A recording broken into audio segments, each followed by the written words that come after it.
Reconvene the meeting of September 8th, 2015. Councilmember Friend will lead us in the Pledge of Allegiance. I pledge allegiance to the flag of the United States of America and to the republic for which it stands, one nation, under God, indivisible, with liberty and justice for all. Thank you very much. Roll call, please. Councilmember Clower? Here. Councilmember Gomez? Here. Mayor Velazquez? Here. Councilmember Friend? Here. Councilmember Luna? Present. City Manager Rivera? Present.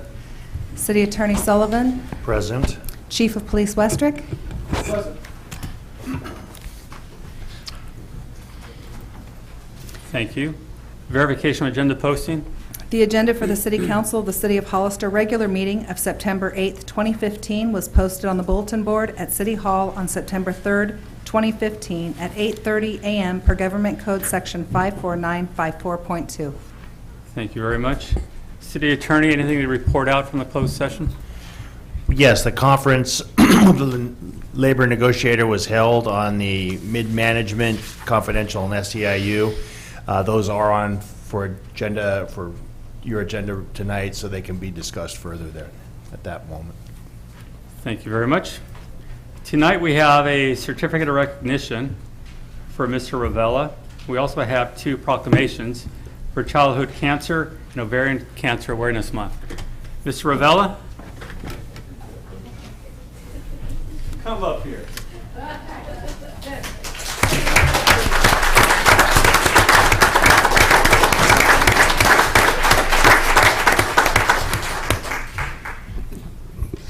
Mr. Ravella has been with us here at the post office for 46 years, which is really outstanding. I think he started when I started to crawl. And he's done a great job. My mail gets there every day, so we have a lot of thanks. And on behalf of the City of Hollister and the council members, I want to say thank you for all you've done for the City of Hollister and the post office. Thank you.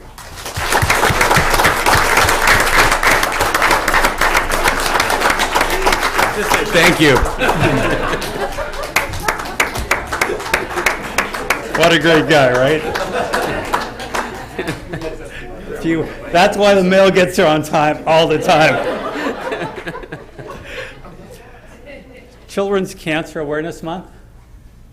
Who would be here for that?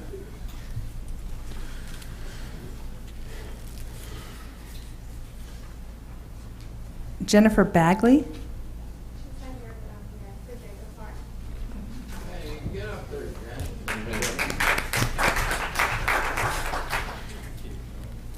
Are you doing both of these today? The ovarian cancer also? No. Just one. The, We'll put you on the hot seat right now. Whereas the City of Hollister's greatest resource and most cherished treasures are our children. And now therefore, I, Ignacio Velazquez, Mayor of the City of Hollister, do hereby declare September as Childhood Cancer Awareness Month in the City of Hollister, and do hereby honor Jacob's Heart Children's Cancer Support Services for their vision and aid in supporting local children with cancer and their families. On behalf of the City of Hollister. I just want to say thank you, Mr. Mayor, and everyone.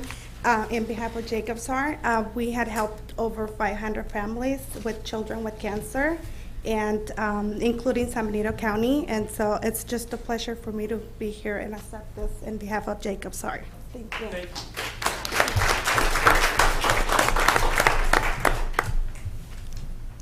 And we have ovarian cancer. She's right behind you. Whereas each year in the United States, over 20,000 women are diagnosed with ovarian cancer, and about 14,500 women die of this disease.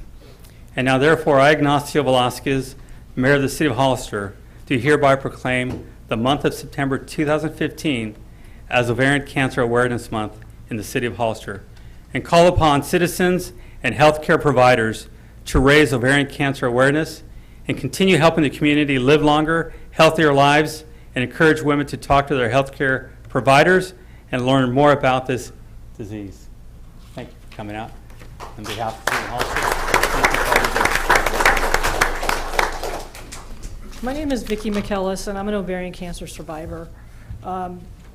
20,000 women every year will be diagnosed with ovarian cancer, and 14,000 will die. There's no early detection for ovarian cancer. 90% of the women diagnosed with ovarian cancer have no family history of ovarian cancer. As the baby boomers get older, those numbers will increase. If detected early, the 5-year survival rate will increase to 90%. So hopefully this proclamation will help to get the conversation started and we can save a life. Thank you. Thank you very much.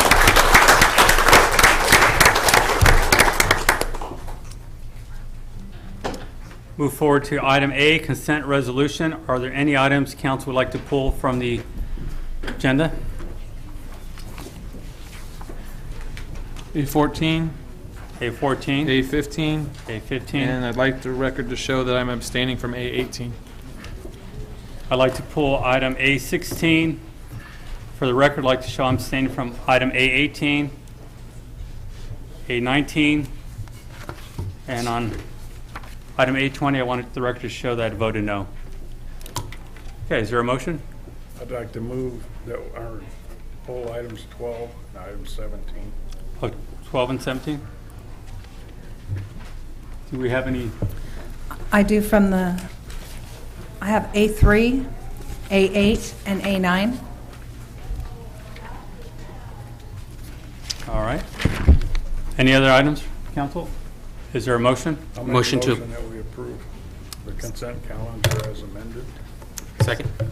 Motion is second. All in favor? Aye. Aye. Motion carries. 5-0 vote.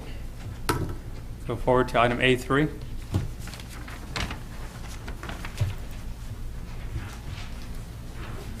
Where's the, Keith Snow? do you have the microphone for Mr. Snow?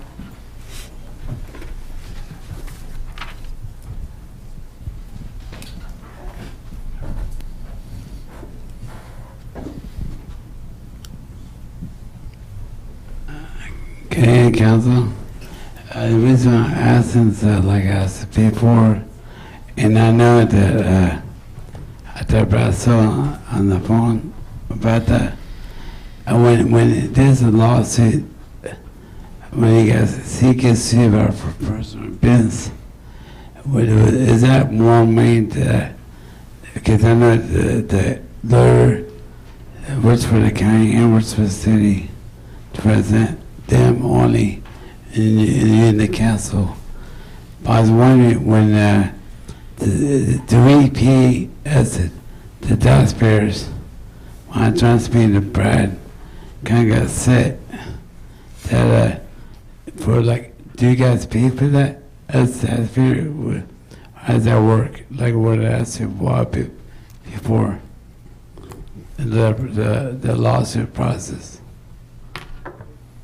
Process that this goes through, Mr. Snow, is from this point, it goes to the insurance companies to try to get a settlement, and then it follows from there. So it's a standard procedure.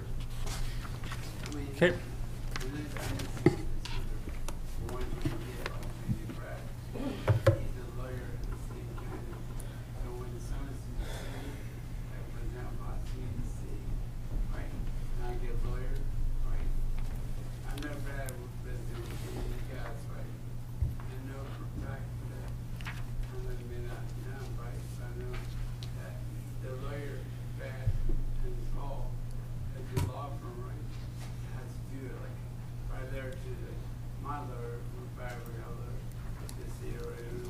Right. So the That costs us, you guys got paid him to write there, that's what's paid, and got set. so the process, it starts through the insurance companies and it comes back if it goes to the legal. So I appreciate your question. Is there a motion? So move. Move to approve. Is there a second? I'll second. All in favor? Aye. Aye. Motion carries. 5-0 vote. Item A8. Keith Snow?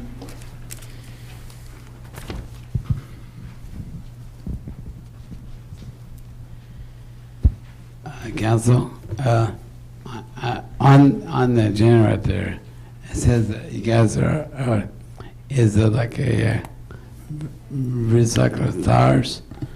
Do you know, like I was trying to speak, I wrote like an article about that too. Do you know like fake grass and all that is hazard waste? Do you know it's hazard waste, right?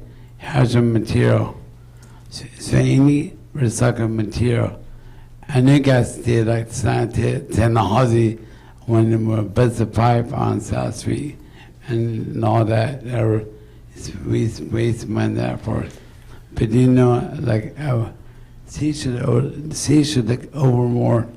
You, the council and mayor and all that, is supposed to see especially the kids, right? I know that that's a lot of money for recycled tires, because I know tire companies and all that too, that does that for kids.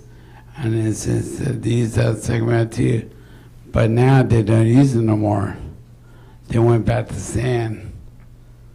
So the point is, right? So, because for one, it's cheaper.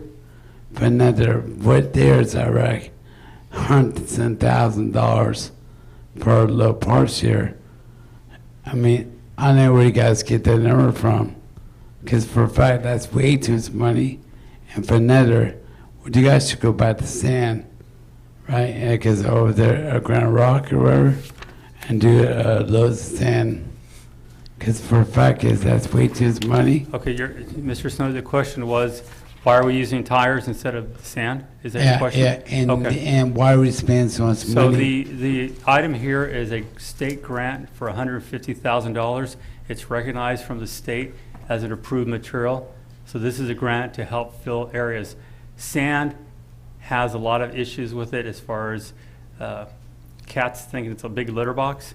They find a lot of needles. They find a lot of other things within the sand at playgrounds. So it's a state, it's a state-approved product. This is a grant. The city of Hollister is not paying out $150,000. They're receiving a grant from the state to fill in some of those areas that still have some problems. Okay. And the answer to that question, up here with litter box, where there's a thing on that too that Well, you can Mr. find Snow, someone that was the question. dogs. That's the answer. So it's a state-approved product. It's a grant from the state. It helps us with our parks to get out some of the sand. Sand is still an issue throughout a lot of parks, and we wish it was the answer, but unfortunately it's not. And maybe someday we'll find that perfect material out there, but at this point, that's what the grant is for. But for a fact, Okay. yes. Thank you very much. Thanks. Is there a motion? Is there a Second.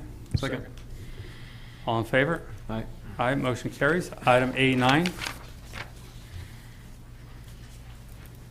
A9 is a cleanup of our budget. As you're well aware, we do our budgeting back in February.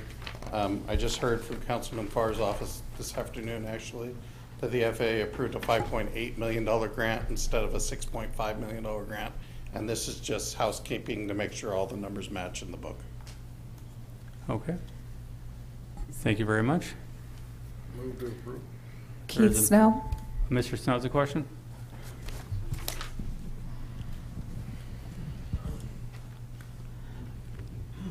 For the one, I know FAA and all, and second one and all that, and gold and all.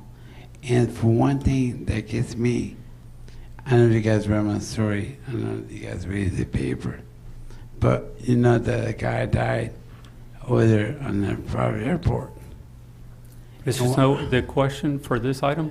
I know. We can't talk about other airports in different areas. Do you have a specific question to this item? The basic question too is Mike over there been at the airport for years, right?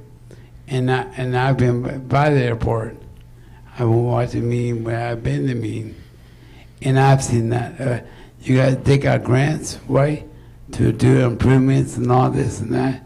And I thought city manager Bill before, and that's everyone applying over there too. Ask question, right, to answer. Mr. Snow, is there a specific question on this item? But This is about the grant to extend the airport runway in the city of Hollister. Do you have a specific question? I know, and Have they ever did anything yet on the airport? For the programming that you guys got before? Remember you guys did this years ago? Got Yes, but grant? is there a specific question, Mr. Snow? But the question is that have you guys ever got any that thing done on the airport? For him to be manager at the airport, There's a lot, Majesty. Mr. Snow, there's a lot of things that have been done to the airport, but we have to stay on the agenda. We can't go off on different ideas I in know different we areas. can So, go- I is mean, that your the- question? But Mayor, I want to argue, right? But Right. like how Bill said, right? And I asked this, you guys want to connect with citizens? I am a citizen, and I run for any political thing, right? So you can't go unethical, right? What I want to do, I want to answers as citizens. It's called citizenship. For a fact is, what I see in the city, it's really wasting time because of anything I see. And right now, I'm questioning, you guys don't care to train anyway. So the point is, right, one is for him to be on the airport, right? And a lot of things happen on the airport. I think bigger jets come fly out the airport. Mr. Snow, please. So the way this works with the agenda, we have to discuss the item on the I know, agenda. I know. I'm sure there's a lot of great ideas you Yeah. have in the citizens, but you have to submit those All right, requests. okay, all right. The question if you have a question specific to this, basically the federal Okay, government, okay. FFA, I is know, and awarding the city of federal Hollister a guidelines, $5.5 or $5.6 million I- grant, $5.8 million. Okay, so Okay. what, so I can do anything with other grant you guys got from the airport? That's an addition. This is an additional grant, yes. All right, Thank you. okay, well, once you guys tell me about what the other grant and the money you guys got, have you guys anything in that part? We already There- installed that part of it. I Thank you see very guys much. done with it yet? Yes, thank you, Mr. All right, Snow. thanks. There's a motion, I believe, Councilmember Friend made a motion. Is there a second? Second. All in favor? Aye. Aye. Aye, motion carries. Item A12.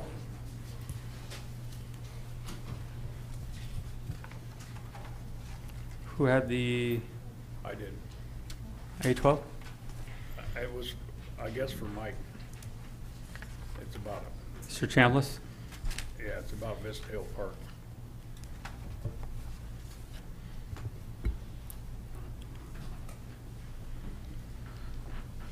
I'm sorry, that one was assigned to somebody else, This but I is can from answer the questions. Recreational Trails Program. Yes, sir. Is that, why are we getting that for the park? Is that to extend that trail up from, What that is a grant from the state parks for up to $4 million to put accessible trails into the parks. okay, The master plan included a staircase from 3rd Street up to the top of Park Hill. In addition to doing that staircase, we have to put a wheelchair accessible trail in. So the goal would be that we would obtain I think it's 88%. I think it's 88% their money, 12% our money, and we'll be able to put both trails in. I thought it was 90-10, but is it 80? I think it's 88-12. so it says here the financial impact would be $240,000 from park impact fees. Yes. That's our 12%. Yes, sir. You're looking at. We're going for $2 million. Yeah, if the grant was awarded at its full requested amount. Okay, thank you. All right.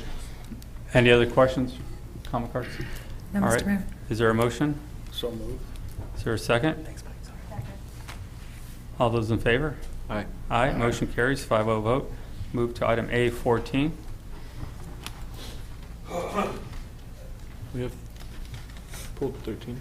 You pulled 13, I'm sorry, A13.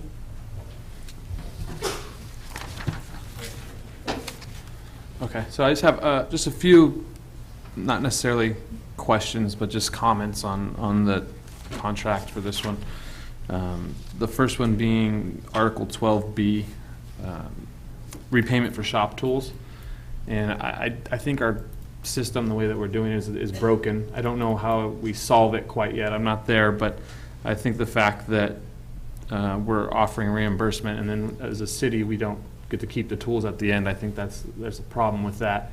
And mainly because if we have somebody who's, let's say, a 30-year employee and they walk away and they retire and they take $7,500 in tools with them, and we get somebody who's fresh coming in, this is their first year on this type of job, they're not going to have $7,500 in tools. So how do we make up for that? Where do we even know what tools that this employee needs to be able to do the job?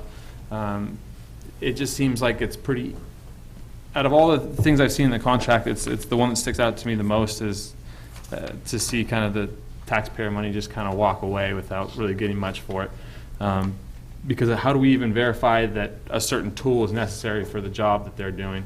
And I don't know if you have the answer for that, but We don't have, it was one of the items that we tried to negotiate out. That was an item that they stuck to their guns with, but we are going to, I'll be talking to the department head on that one to maybe see if we can label the tools or things like that to make sure that there's not a conflict. okay, that's one thing that I'd like to see addressed. Not necessarily right now, but as we come back around to take a look at that. The other is, to me, it's more of a philosophical issue than anything. It's the Article 12G, union representatives' time off. The Part 1 says that the union employee board will get an aggregate of 60 hours of paid time off per fiscal year. And some of the things that are listed under this are bargaining team training. That's one of the things. And I don't necessarily think that we should be paying for people to go get better at negotiating against us. I don't love that. You don't really pay for if you're playing a game, you don't pay for the other team to get better. I understand that the union will need some time off to prepare for negotiations, and that's listed under item number 3 for meet and confer, but I don't love the fact that there's 3 people getting a week and a half off to get better at negotiating against us. That's it. I have nothing more further to add. It's hard to add anything to that. There are no speaker No cards. speaker Mr. cards. Mayor. Okay. Is there a motion? So move. Is there a second? Second. All in favor? Aye. Aye. Motion carries, 5-0 vote. Item A14. Keep it short. Tool replacements in this contract as well. I also have an issue with that. Okay. Same From- answer. No, I was going to say same answer. So. Right. Is there a motion? So moved. Second? Mr. I'll Friend? second that. All in favor? Aye. Motion carries, 5-0 vote. Item A15.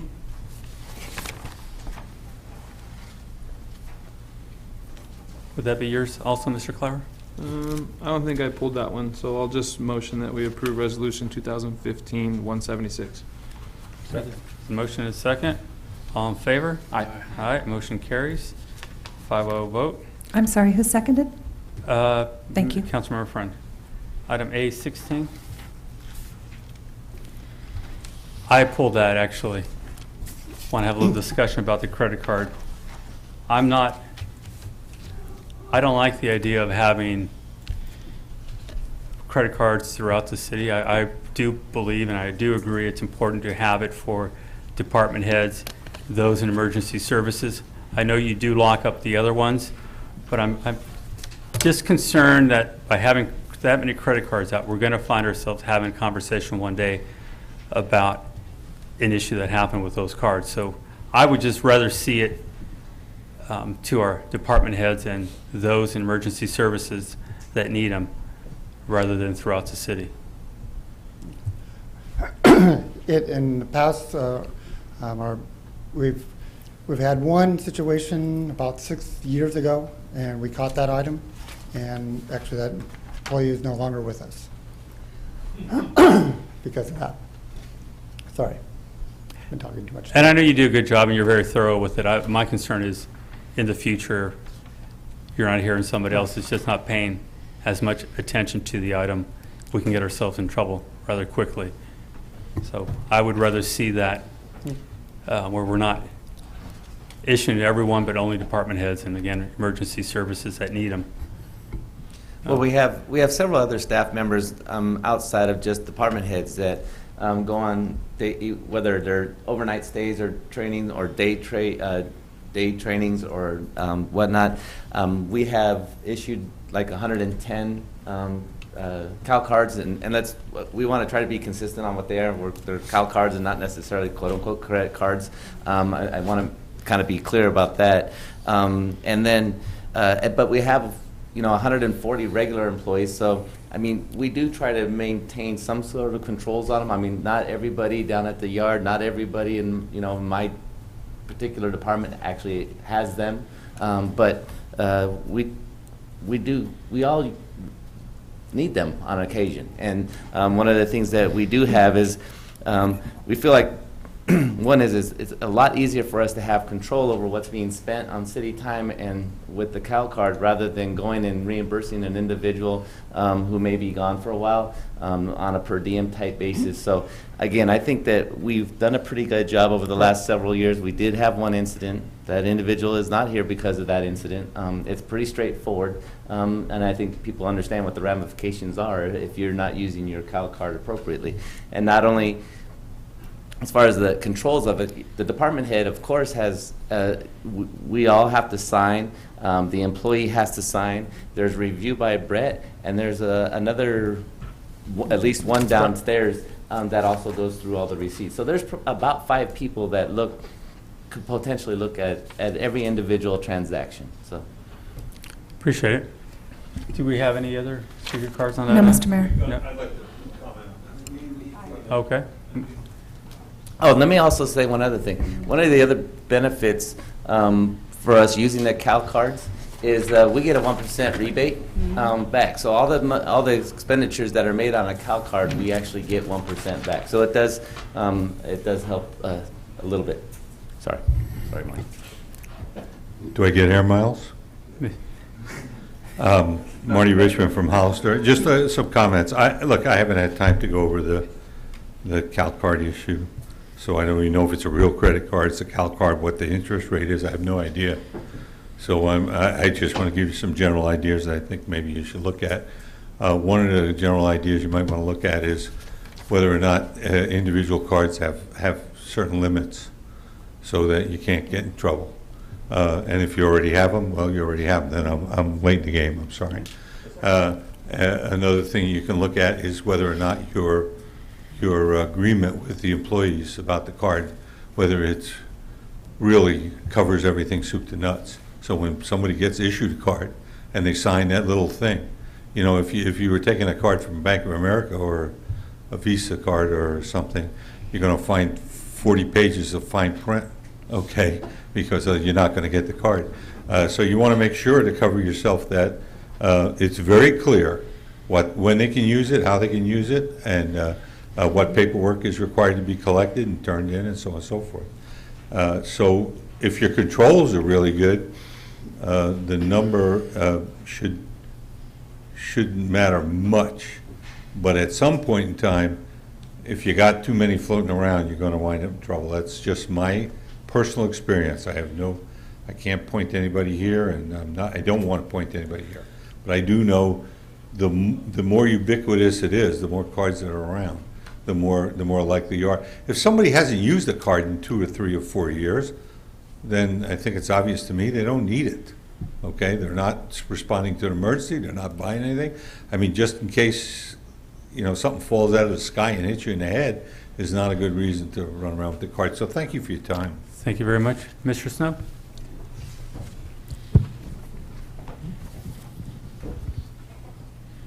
I think I talked to the city manager about that too. And one thing about that board, I know for a fact, and the lobbyists, and I know people that post servants, and I know this any government, you guys get a check per month. Being a post servant, not that much, but you still get that, and you guys get. When I ask questions about the credit report, because I read like a lot of newspaper and all, and how, so like I went to, I used to live, be over there, and then how a city has it, 3 or 5 people on the people that hundreds of people, city employees, when there's a $1.7 million investment and 200,000 more investment where I used to live in Los Angeles, on how they can catch that part. But in Westwick was working at the time for as a police officer where I was from for Los Angeles too, on how they always been fed. I worked at the governor over there now as was Attorney General, now governor of California, or governor now Jed Brown, and they were back fed that. Once you talk to them about that, for 1 hour, talk to them about that. So anything happens, they're going to guys and do what you want. So, boy, I do know this, that you guys should do is it's called safety net. That means employee that does your credit card have to notify the manager, and it says to the assistant manager, and we're city clerk and law. So you guys should be more aware. And you guys post on it, and you guys get credit cards. So for a fact, if you guys do that, I feel it should be open for the public, called public record. When they get that, it said so much money per year. But I want things prioritized and organized. So I'm asking right now for 10 days for a request, not how you guys gave it to me, but let's be more organized, let's prioritize and organize our city. So if you can do that for me within 10 days to make it safety net on this credit card thing, I'd like to know who's using it as a citizen and a taxpayer paying you guys right there, being up there, and all the salaries you guys make. Right? I would like to let's be more organized city. Thank you. Thank you very much. Councilmember Luna, you had a comment also? Thank you, Mr. Mayor. I know that there's a procedure on receiving a CAL card and actually having the employee being trained on it. It's a training program on how they're going to use it. There's even codes that can be actually inserted to the purchasing. I was the purchasing agent for the city of Hollister, and I brought in the CAL card. And I can tell you at the time, I think every merchant in the city of Hollister that I surveyed at that time was very happy for us to be able to use that CAL card and not have to wait 60 to 90 days to be paid in a check. It works, it really does. And as long as everybody's careful and as everybody follows the rules and the requirements of that card, and there are actually, a minimum that they can charge on that card, because there was a minimum per day and a minimum amount depending on what they were purchasing. I don't know if that still exists, but yeah, it's a caution, just to be cautious. To answer Marty's question, there is a maximum of $3,500 that they can put on it. But it is, like you said, you can't go down and if you needed, police officer needs a binder or paper for an investigation, you can't go down to Target and put it on charge account. Also, it protects us from store owners putting items on there or not knowing who or which employee put the charge on there. They are matched up, and the items have to be budgeted. So it's part of the approval process. And like I say, it's reviewed, and if it's not something that the department head authorized, it's the employee's responsibility to return it or pay for that item. And as a reminder, I think every so often, if employees could be retrained on the importance and the requirement of that card. Training is always important, so that we can do that. Thank you. Okay. Any other questions or comments? All right. Is there a motion? So moved. Is there a second? Second. All in favor? Aye. I'll vote against it. Motion passes 4-1. Move forward to item A17. Yeah, I pulled that one. I guess it's a question for Billy more because the chief's not here. On this is the item where the Hollister firemen will be stationed down at the Panoche construction site. Correct. For the Panoche Valley contract. My question is, it's only during hours of operation or when they're working. Are we gonna have firefighters commuting that, or is it the same firefighters that are gonna be down there 40 hours a week, or is it a different, or rotating crews, or how does that work? I think the way they're trying to set it up right now is it actually would be rotating crews, so that as firefighters, if they go to a 6-day work week, that sixth day for the Pinellas Valley isn't an overtime day, or we're not charging them overtime. So it would almost be like a regular shift. They would go down there during the day, and then they would come back in the evening and work the remaining shift here. I think, is that?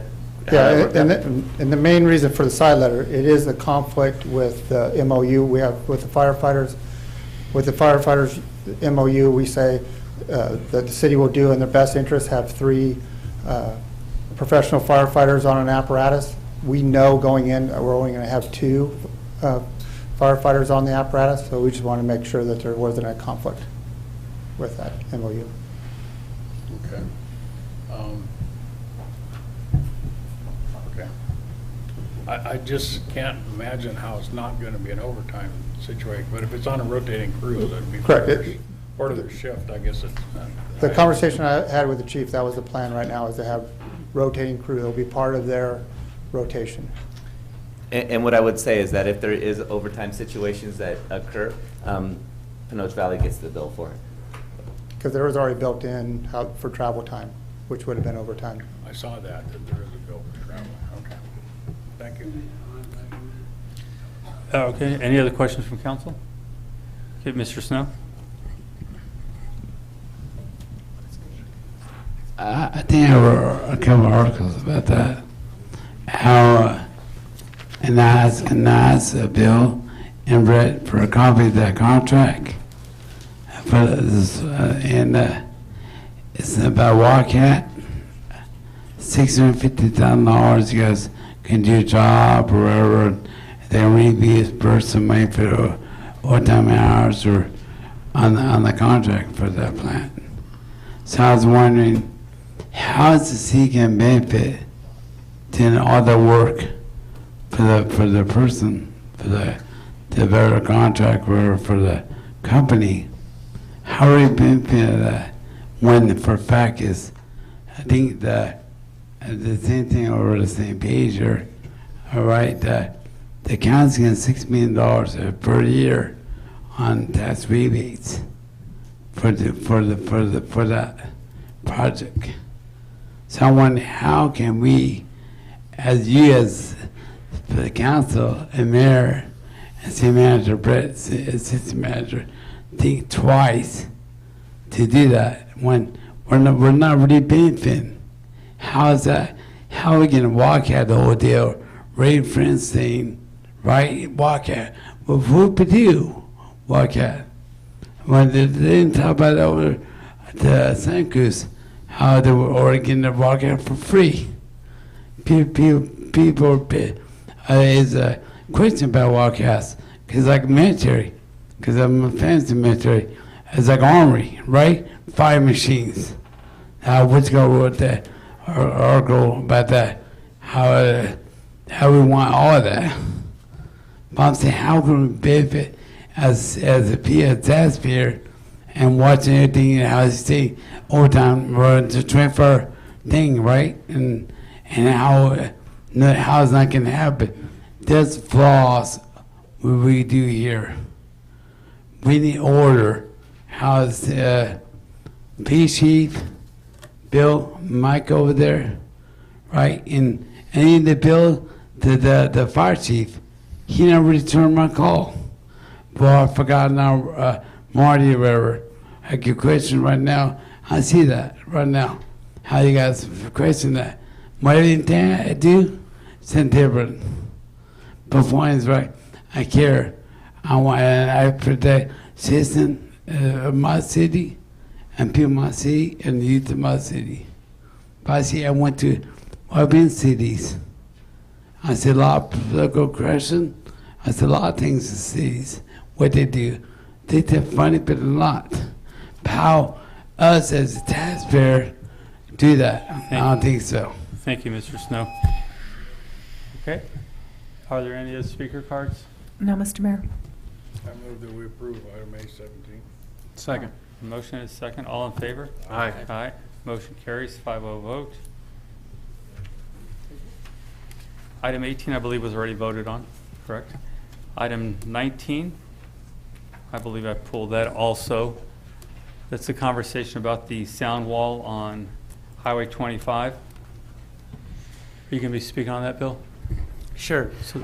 We've had, over the past several years, we've had different discussions. In fact, I'll even go back to when the wall was actually constructed as part of the bypass project. The wall there is a sound wall. It's part of a mitigation measure for a couple of residents' homes that are actually built on, I think the address is, I think it's on Chapel, and they're adjacent to the Chevron gas station. In order to meet the mitigation measures for noise, that wall was constructed. I think at that point, the owner of the property, I think, was offered the opportunity to remove the houses in lieu of the wall. He elected to keep the houses ultimately at the end. So hence the wall was constructed, and we have it. I think we've been contacted by various groups, and I believe Councilman Friend came to me and asked me the same sort of question. The wall doesn't belong necessarily to the city of Hollister. The wall belongs to Caltrans. There was some question about whether or not the city wants the wall or doesn't need the wall or whatever the case is, and that's not necessarily the city's position. The city's position is as long as noise is mitigated for the residents of Hollister, that's our first and foremost concern. So if there's a way to mitigate that without having the wall there, that's fine. If the intent is to remove the homes now and not have that wall, that's fine. It's not a quote unquote city of Hollister requirement. It was a requirement of the environmental or the impact report for the project. So I guess the question I would have is, if we're asking permission from Caltrans to be able to remove the wall, and now we have issues, sound issues for the existing residents, where are we going to stand at that point? Because if we, and I understand we're not pulling down the wall. right, Right. let's be clear. The city of Hollister is not doing Yes, I anything. understand. I want to make sure that's clear. I Thank saw that you. in your eyes. But we're asking for the, recommending to Caltrans that to allow it to be removed, correct? If the property owner wishes to continue in that direction, but then you're going to have the issue again popping up with the residents. So I'm just curious on what are the answers towards that? I think I can answer those. Okay. I was Councilmember Friend. approached by the owner of the property, who is currently, that property is up to, at the LAFCO level, to be annexed into the city, and it's going to be changed its designation from residential to commercial, and he owns those 2 houses, and those will be torn down. Okay. And we're not doing anything other than agreeing with the agreement that he already has with Caltrans to tear the wall down. He just wanted the city to be aware of and to agree with the fact that the wall is going to come down. And it's only that small section of wall that covers that. I think it's about 150 yards long, I'm not sure.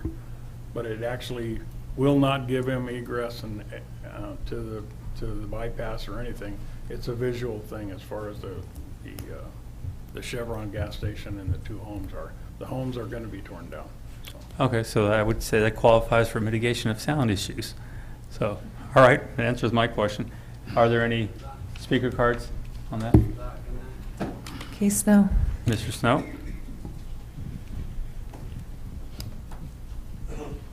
Yeah, earlier today I talked to Nick, and Dan's the boss of Caltrans. So means to answer questions on, so I can get more answers on the question on that part. Because what concerns me on the sound walls, when I got home for last meeting, August 17th, and you guys mentioned how you guys want, when you mentioned like some about sound walls outdoor has weeds, all of those, make all kinds of things about the visual along with it, talking sheep, right? Well, I'm sorry, Mr. Snow. No, but We're I'm losing you seeing on that. on the sound walls, how Ray said he has an idea on that part, and Ray mentioned that part. When here we want to break down that wall, who's going to pay for that? As the taxpayer? The owner. Or owner of the property? The owner, that's the request. The owner wants to be able to remove the wall if he so chooses. Well, then the owner wants to choose it, and guys mentioned last time on last meeting, I kind of caught the last part. And we can do it all to clean up on all the sand walls.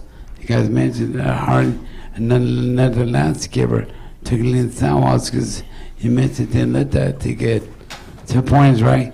Well, my idea is, right, once I get 20 with the manager, city manager, 20 pay per wages, college allocation, and you guys clean all the sand walls and let's put citizens to work. That's to give you free farmers fee for idea. To clean all the sand walls before, what Richard mentioned about how dirty they are and the weeds alongside. Well, let's hang on a second. So I want to make sure. I was just giving that idea. I want to. You're misinforming the public. So that you're clear and you understand, everything along Highway 25, from where it starts 101 all the way through the city of Hollister, all that area is controlled by Caltrans. We have no control over those town walls. That's completely controlled by Caltrans.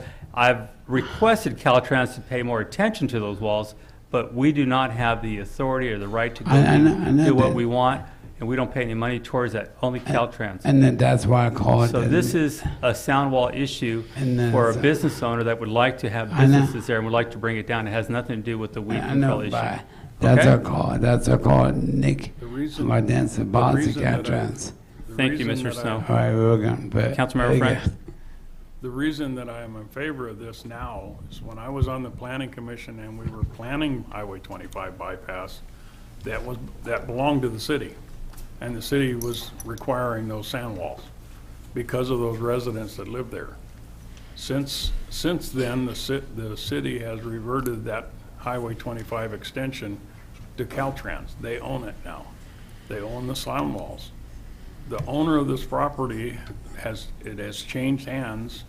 The new owner has permission from Caltrans to tear that down. He's just asking for recognition from the city that a wall that we built and gave to Caltrans is going to be removed, and we should accept that. That's the only reason it's up before the council now. Okay, thank you. Is there a motion? I'll make the motion. Is there a second? Second. All in favor? Aye. Motion carries 5-0 vote. Let's move to item B1. A20. B1. Good evening, Mayor Velazquez and council members.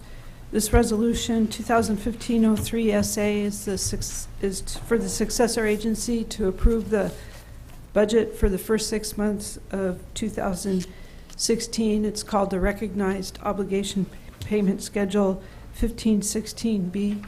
We're recommending that you approve the resolution, adopt for the budget. Are there any questions? Any questions from council? How many more of these payments do we have, Mary? It goes till 2033 when we pay off all our bonds. There is some legislation in the works that may reduce the number of times that we bring this recognized obligation payment schedule to you. An acronym is ROPS. That would reduce it to once a year. I want to thank the people that elected our governor. This is compliments of the Dissolution Act. Okay. Well, we enjoy seeing you here, so we don't mind. Thank you.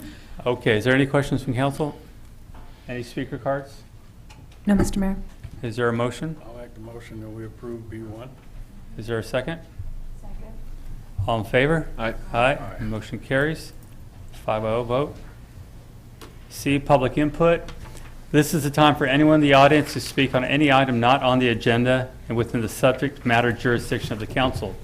When the city clerk calls your name, please come to the podium, state your name and city for the record, and speak to the city council.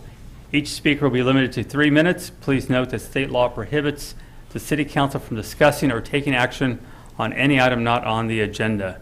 Do we have any speaker cards? Yes, Mr. Mayor. Marty Richmond.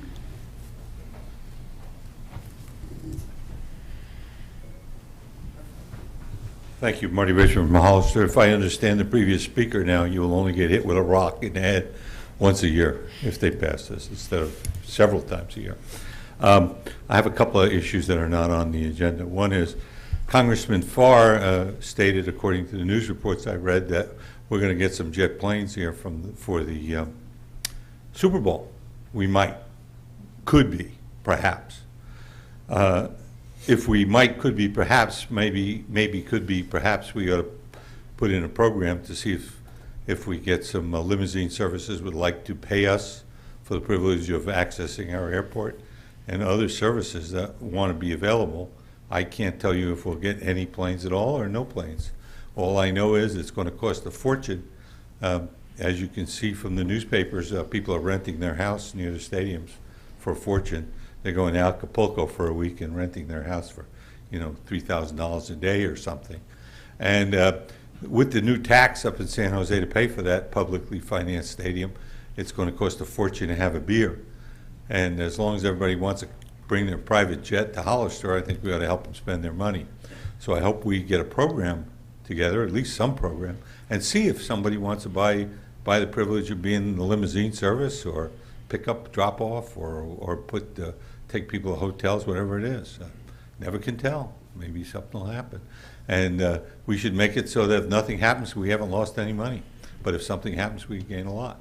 The second thing is, I'm still upset. I know it takes us forever to do anything. If you've read the news reports, it's been 8 years with the zebra mussel over in San Justo Reservoir. And now they're saying it's going to be another 3 or 4 years before they find the money to do anything. Then it'll be 3 years before the environmental guys say what you can do. Then it'll be 2 years to do it. So your 11-year-old will be 35 or 36 by the time the zebra mussels get out. Well, we can complain about that all we want because we understand that many of the people who do this see this as a career opportunity to keep us on the hook forever. But we shouldn't do that to ourselves. The sign we don't have at the 156 4th Street interchange is bringing no one in here. Yes, we do not have the perfect sign. We do not have the perfect sign series. How about an imperfect sign? Would that be okay? Let's get people started coming in on the west side. We've got to get a sign up there. We can't wait until we have a perfect sign or a perfect signs throughout the entire city. It doesn't make any sense. And finally, the last item is that I think you ought to take another look at the roundabout. I wrote you all an email about it. I'm not against it per se. I just want you to look at it with an idea of what it costs versus what it's going to provide. And if it costs less to do something else, use the money to fix up that area, put in sidewalks and trees and get the smell down so that people like to live there and it's attractive. Okay? Thank you very much. Way to go, Mark. Do we have another speaker? Keith Snell.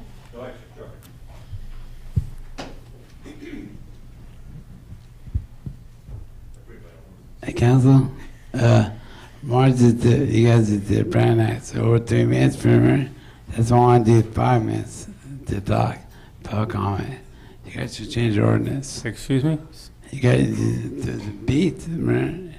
You keep talking, that's the Brown Act. No, it's not a Brown Act. He went over 3 minutes and he left after a few seconds after. But go ahead. You have your 3 minutes. What I'm trying to get at is I wrote an article in the paper too about signs, how blinking lights, because the a lot of accidents, like daily accidents on 25, and how you guys want to raise, I haven't seen that in Virginia, absent tax. Went for one, we have Metro T money, because I didn't use that yet. So points, I don't know why RC, Ring County, want to raise the absent tax. When we went to all that thing, we haven't seen nothing yet. and let people be part of it anyway. Because like you got these outdoor roads, so right, and then fix them all. But the area downtown, the west side. But for fact is, I mentioned to you on the articles, we need beacon lights. And I looked up, Google it, only $45 to $75 for blinking lights, inside blinking lights. So common sense, once you guys should do that, Westwick, city manager, assistant my Brett. If you guys see my articles, use it. Use it, I don't care. Use it. Allow me to see the life of people. We will not spend I know it's not $4 million to do the Toronto Fire. All we need is 1-1. Insane. I do miles and miles of freeways, and it wasn't $400 million. That's, I mean, absurd. So I mean, how we spend money doing things in the city and shop around, right? And do things beacon lights to save a life, especially when winter time comes. Come up here, run the corner, the fog, intern drivers, they can see the lights. I do not see no traffic control yet between county and city. And in people in my block, it can see Takita didn't get, he lost a lot of weight, yeah. I know the tools that lose weight. I did naturally, natural shakes, work over hour a day. Not for free, yet earn it. For you guys, the council up there, you guys can earn it. Thank you. Okay, thank you. Do we have any other speaker cards? No, Mr. Mayor. Thank you very much. I see we're coming up on 7:30 and we have our, oh, we have another speaker? Yes, sir. Okay. I wasn't aware I had to have a card. Okay, you can come up and then fill out a card and leave it there. So Bill Hunter, City of Hollister.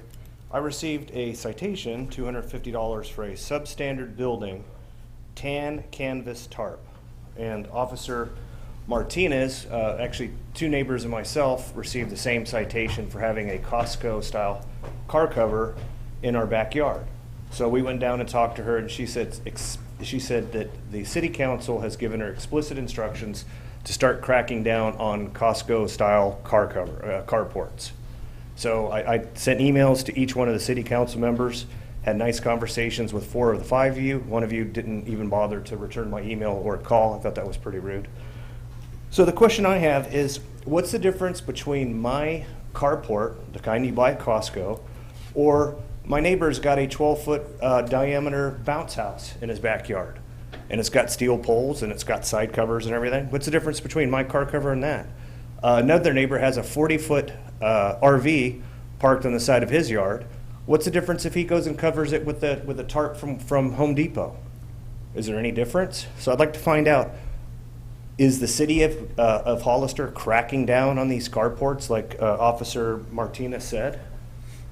What is your position? I'd like to poll at some point each one of you to find out what your position is. I know factually that one of you actually has one of these in their backyard. So let's find out, should we go around and everybody who has a gazebo in their backyard or a tent or a shed, we're going to go around pinging everybody for that? So that's my position, and I guess the next city council, I'd like to find out what your position is, each one of you. Thank you. Thank you very much.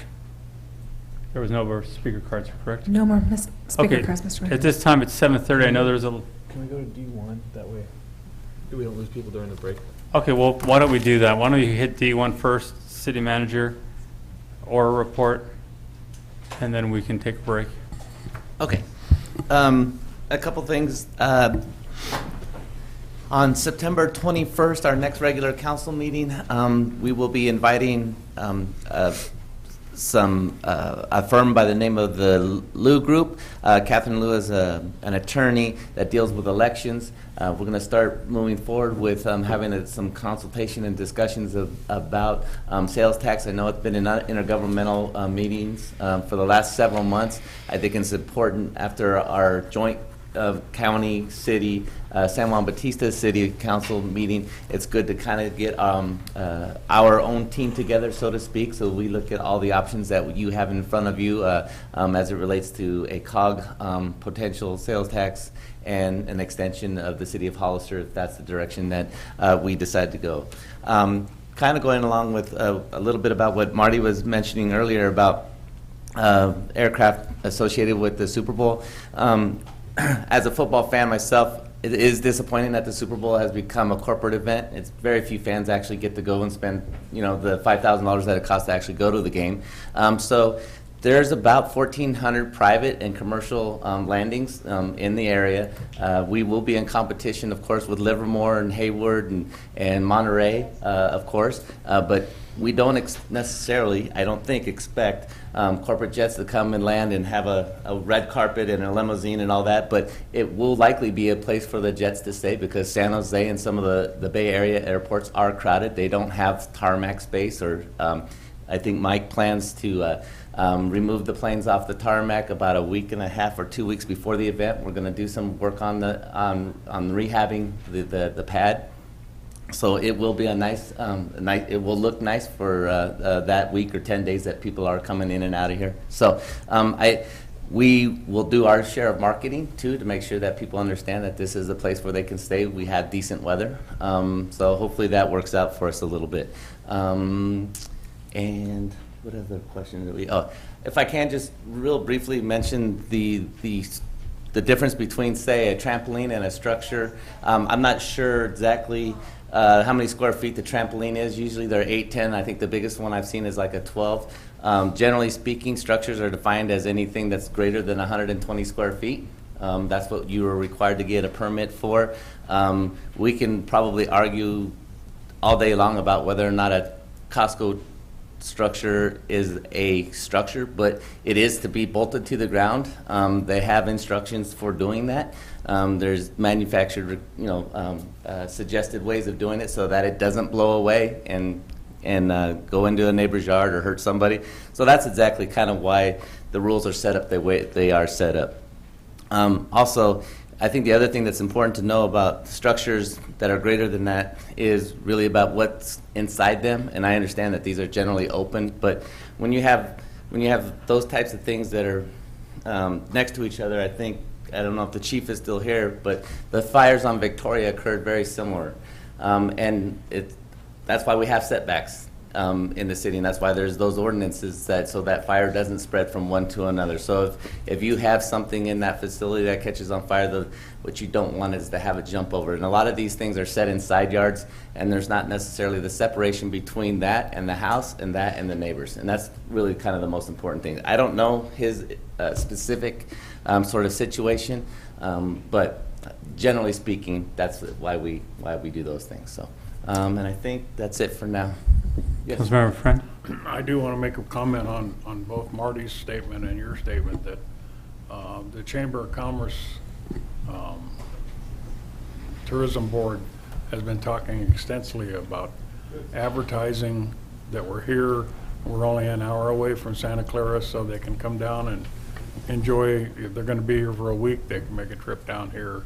And they're looking at talking to the other airports also. So they don't want to be in competition as to Livermore's going to charge more than we are and whatever, but that is a fact. This just depends on where they want to get to, and there will be limousine charters that'll do that, and they're going to have to pay the appropriate taxes. So, thank you. So just for clarification, Bill, as I understand it, basically jets are probably going to be landing in San Jose, drop their client off or their owners off, take off and come park their vehicle here. If I could afford one, that's what I'd have them do. Right. And that's very common, so it's just so the Yeah. public understands. Yeah. It's not as if they're flying here and then taking a limousine. They have so much money that they get dropped off closest airport, plane takes off again, comes in, lands here so it can park for the day or Actually, two. Actually, it's both. A little both? It may be a little bit of both, but I can certainly probably guarantee you that pilots and crew, staff will be here. Okay, absolutely. Let's entertain them while they're here. They're going to love our town. They're going to love the hike through the pinnacles. Okay, is there any questions? At this time, we have a lot of students here. You've been patient. You've been great. We don't want to hold you any longer, so we're going to take a 5-minute break. You guys can get your paperwork signed, and then we'll resume the meeting in 5 minutes. It's okay, Ray, I'm always a little behind the 8 ball, sorry about that. No, Just that's, that it came up to my brain while I was sitting here. no, that's Make fine. sure we have a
All right, Mr. Mayor, members of the council,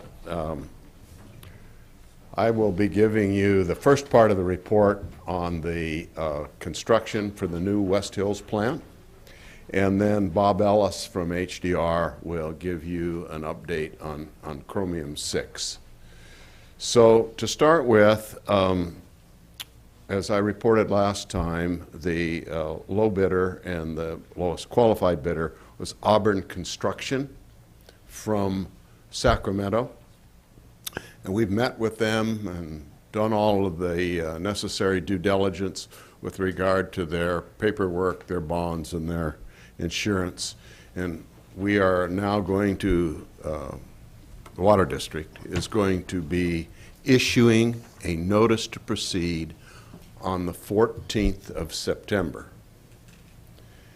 The initial activities up at the site will be surveying and staking and so on, all the things that they need to do to orient the site. And then immediately thereafter, they will be mobilizing equipment, and they plan to start clearing and grubbing and pretty serious activities on the earthwork at the site very, very soon. And then just as a note to all of you, we will have an official groundbreaking ceremony sometime in October that we will alert you about, and we'll all get started. But as I said, the work will start in earnest after the 21st, but you won't see a lot of dust flying until maybe a week or two after that. The next item is the Chromium 6 issue that we have discussed with you in the past, and the working with HDR to develop a compliance plan to meet the requirements of the state.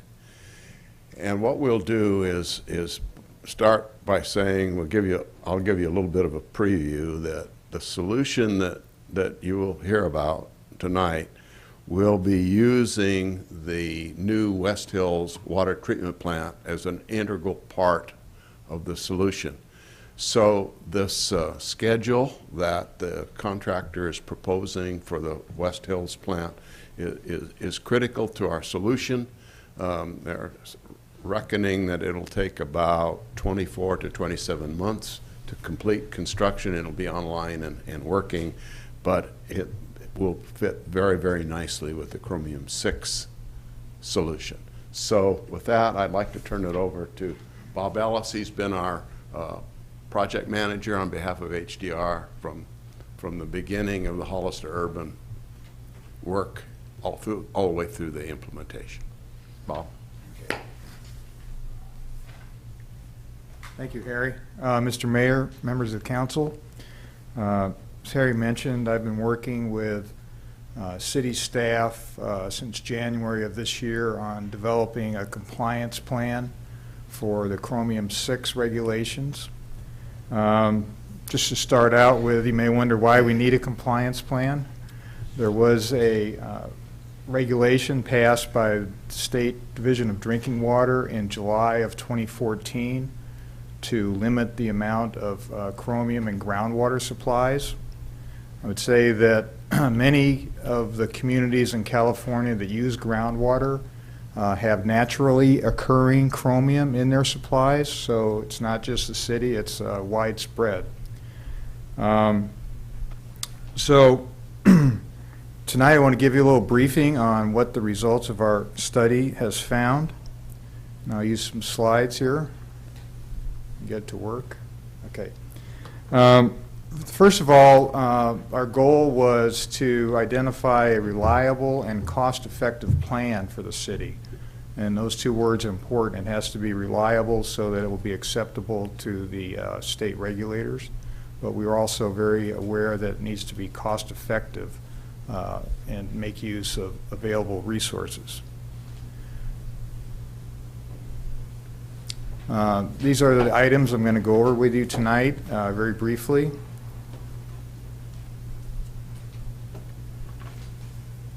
someplace I point this bill that helps makes it work better? Okay. It works for everybody else. This map shows on the left, the schematic there, the dashed black area is the Hollister urban area that we've used in all of our planning work. And a lot of you have been involved in that over the years for the water and wastewater master plan. The wells, the city has 4 active wells which are within that red circle and shown on the green dots. And there's a little blow up of the that area that shows their location. In anticipation of this chromium-6 regulation, the city started actually collecting data back in 2013 and has continued to collect it up until now. The numbers you see there, the regulation that has been put forward is 10 micrograms per liter, that's parts per billion. And the data you can see for the city wells show that all 4 active city wells exceed that significantly, by up to 50%. So that's why we're here tonight. The alternatives that we looked at, alternative 1, we looked at, are there things we can do to modify the existing wells so that we could screen out the parts of the aquifer that are contributing the chromium to the water supply. We actually picked one of the 4 wells as a representative of all the wells and did some field testing, actually putting a probe down the casing. That we found that there was no variation and it was pretty uniform all the way down, and there's really no way to screen out or modify the existing wells. Alternative 2 was to look at putting treatment at each of the wells, what we call wellhead treatment. We looked again at a number of different process options. The one which is best suited to your needs is an ion exchange system. It works very well, but it's also very expensive, not only from the first cost, but for ongoing operation and maintenance. They're proprietary systems and very expensive to operate. Alternative 3, which Harry alluded to, was blending with treated surface water from the West Hills plant.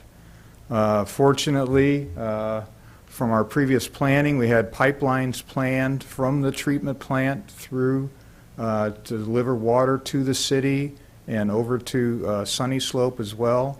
And coincidentally, as you'll see on some of the maps, those pipelines pass near the city wells, most of them, so that we could use that water to blend the groundwater and meet the regulations.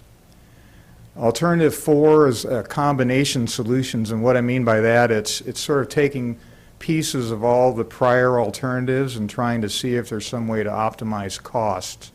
A little treatment, a little pipeline, a little blending. We looked at a number of those alternatives as well. Main consideration was cost. This chart, there's a lot of data on it, but what we're showing is the, you have your chart? Can you see the charts? Yeah. Yes. Are the alternatives there? Some of the alternatives I showed on a previous slide, there's some variations there, like 2A, 2B.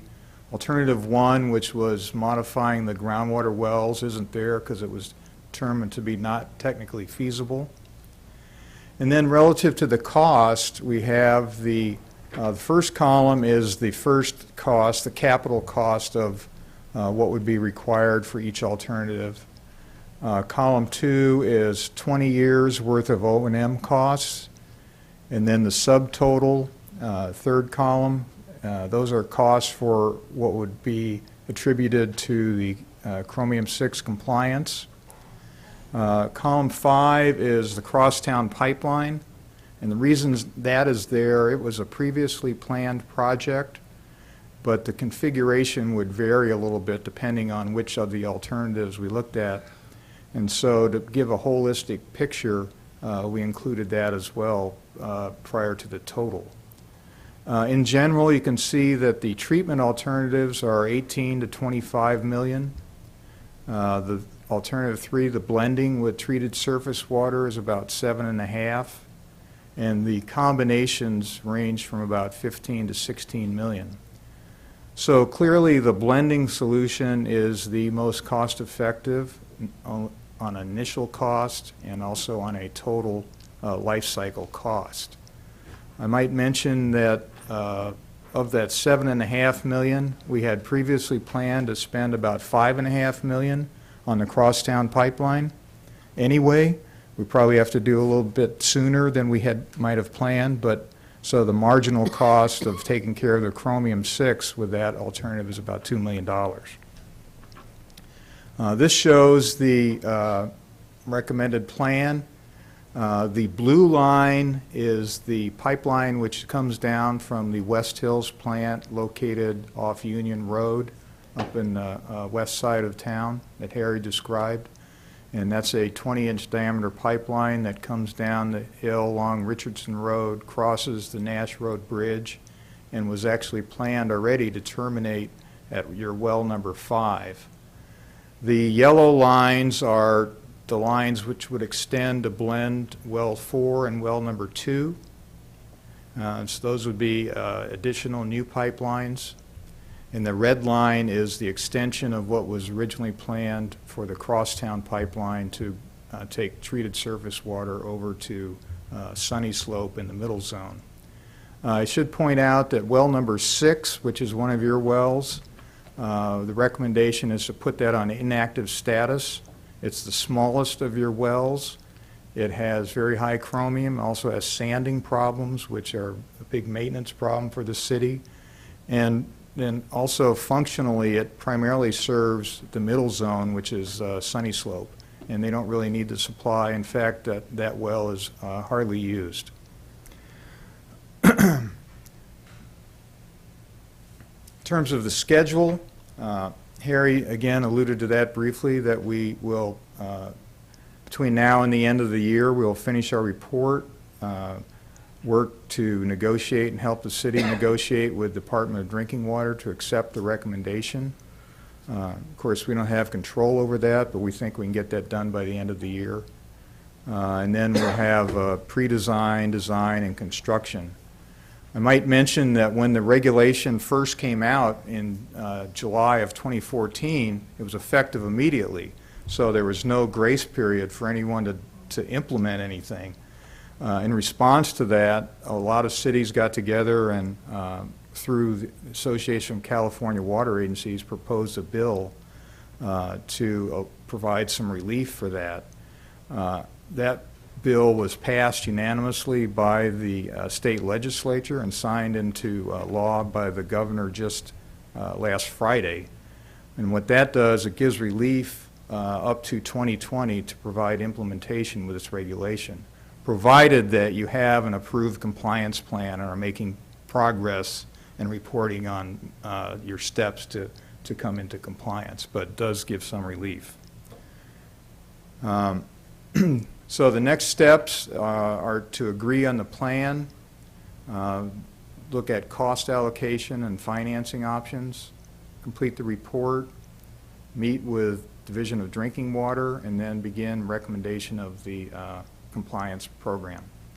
So I think we're fortunate that we have a solution that is integral to our overall plan, and we're able to take advantage of the new West Hills project. It wasn't originally conceived just for this purpose, but it now has a supplemental benefit of allowing us to deal with this chromium-6 issue as well. So with that, Harry and I'd be glad to answer any questions that you might have. All right, is there any questions from council? Councilmember Friend? On the West Hills plant, the output, now we're adding these other 2 pipes that we're going to put in for the blending. Is that going to hurt the output limit, or is it going to cost the city money in the end, because we're obviously using the West Hills a little more than we expected to, or the like?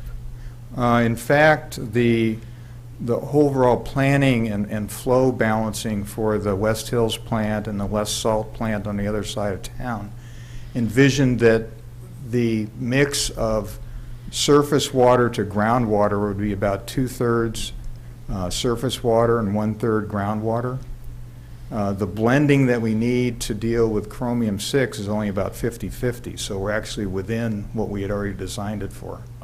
Okay, so the $2 million difference there, you said we were already planning on doing the crosstown pipe, which was $5 million, and the total was, that's for the 2 yellow lines, is the $2 million change?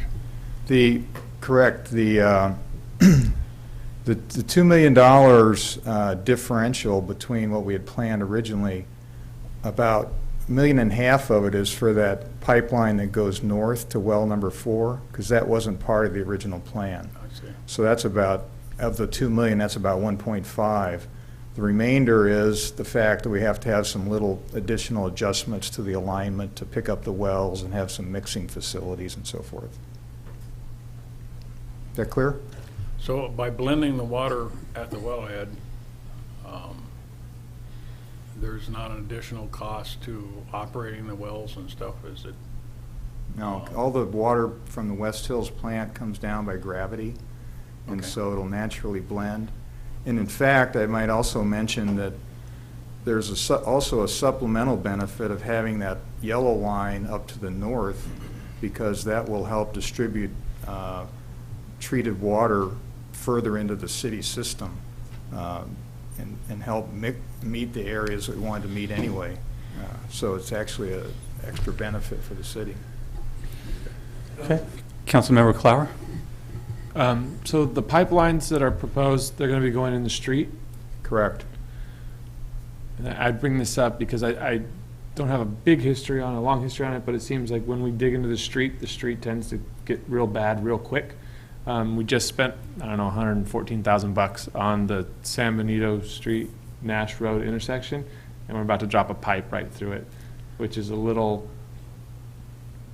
Understand. I'm hoping it's not going to be a bad thing, because I think this is what happened last time, and then the road deteriorated, and then they're in this situation that we had to spend some money on. So it doesn't look like there's a way around it, but just something to keep in mind that I'd rather not lose structural capability of that road, of that intersection, so that we have those same houses shaking again. Absolutely understand.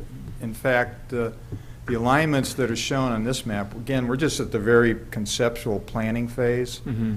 And so when we go to the next phase of what we call pre-design and do the permitting and environmental pieces, we're going to have to look at alternative routes for those pipelines. And just the types of things that you're bringing up are things that may factor into adjusting those alignments that you see on that particular map. And at the same time, as a city, I think when we find out where those pipes are going, maybe we look at fixing those roads up once the pipe's in the ground. Right. Just so that we can kind of take care of that at the same time. Right. We plan on coordinating this very closely with Right. your staff. I'd like to just also add that this has been, the issue you're bringing up has been a concern for a long time.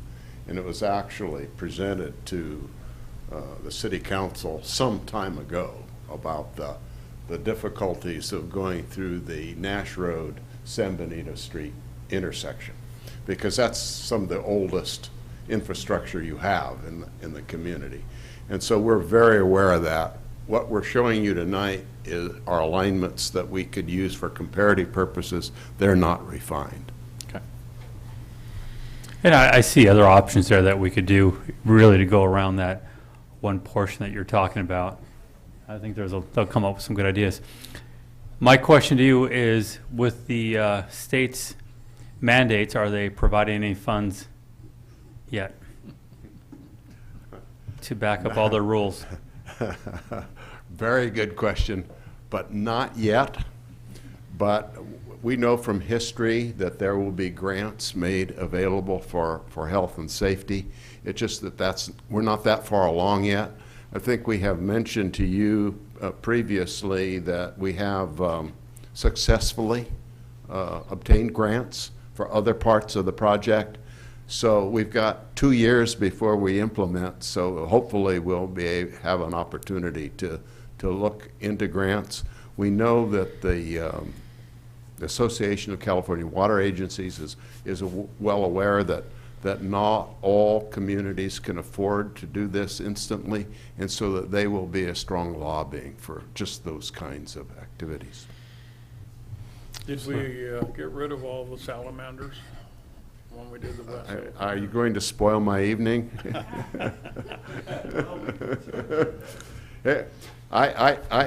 I remember that Council Member Gomez said, "How much are these salamanders going to cost?" And the short answer is, we don't know yet, but it'll be a lot. And the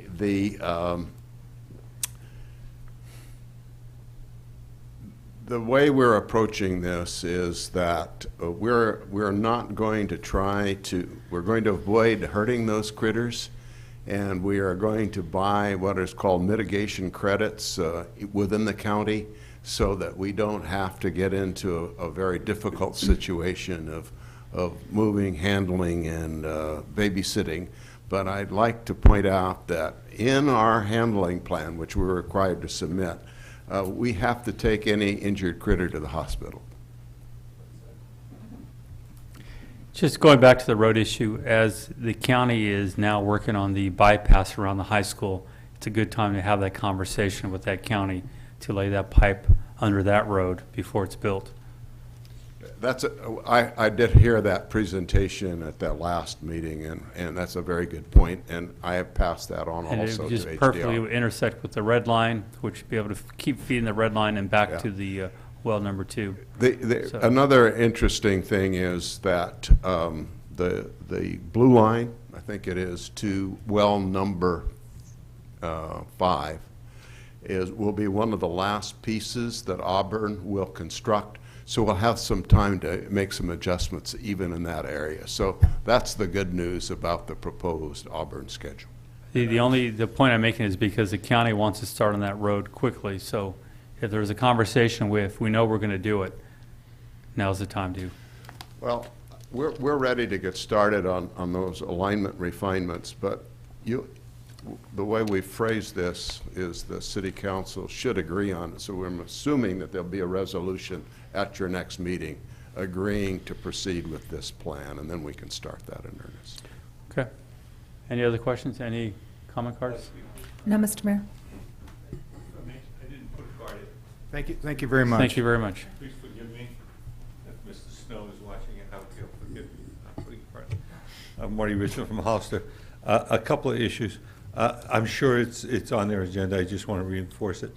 If there is a technology on the pipelines that works better for places with earthquake threats, we got to look seriously into it. Although I understand it's always going to cost more money, but in the long run, it might cost a lot less money, because going back and going underneath and tearing things up and fixing them is an expensive proposition.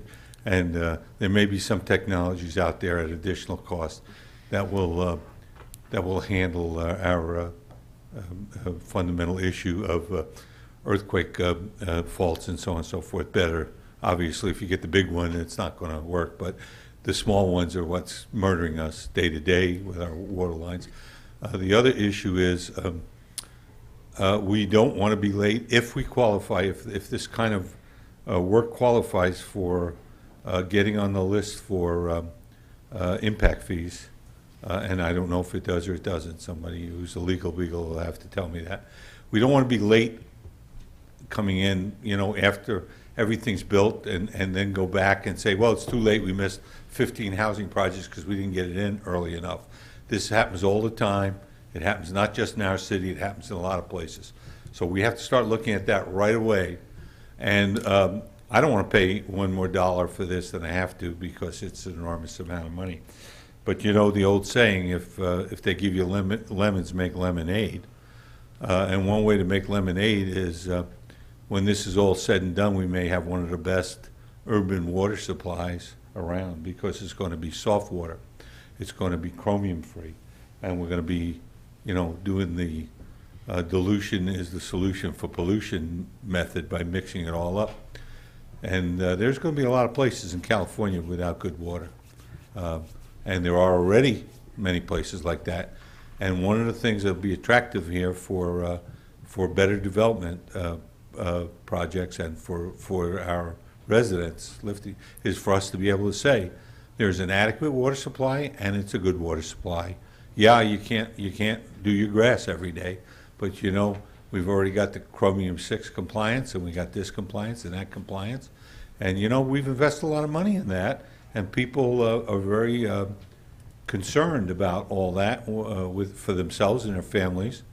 Sometimes I think it's a little overboard, but people, you know, you give the consumer what they want.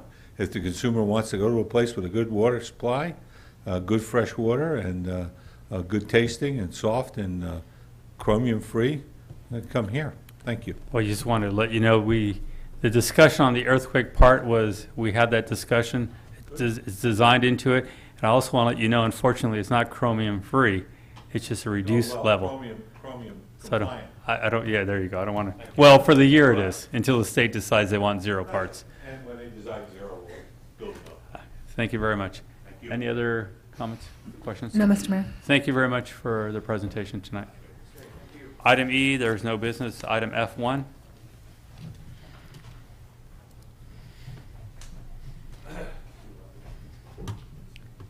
Thank you, Mr. Mayor, members of the City Council. Good evening. On August 17th, 2015, the City Council held a duly noted public hearing to introduce ordinance number 1121. This is an ordinance amending Title 17, the zoning code, implementing standards for residential densities to ensure internal consistency within the municipal code. Staff was directed to schedule a second reading of the ordinance for today, September 8th. There has been no changes to the proposed ordinance, and staff recommends read by title only, adopt ordinance number 1112, or 1121, I'm sorry. Are there any questions for staff? Any questions from council? No questions. Any comment cards? No, Mr. Mayor. Okay, is there a? I'll move that we read by title only and adopt ordinance 1121. Is there a second? Second. Second. Okay, there's a motion and a second. All in favor? Aye. Aye. Against? Motion carries 5-0. Move on to item F2. Thank you, Mr. Mayor. This is us again.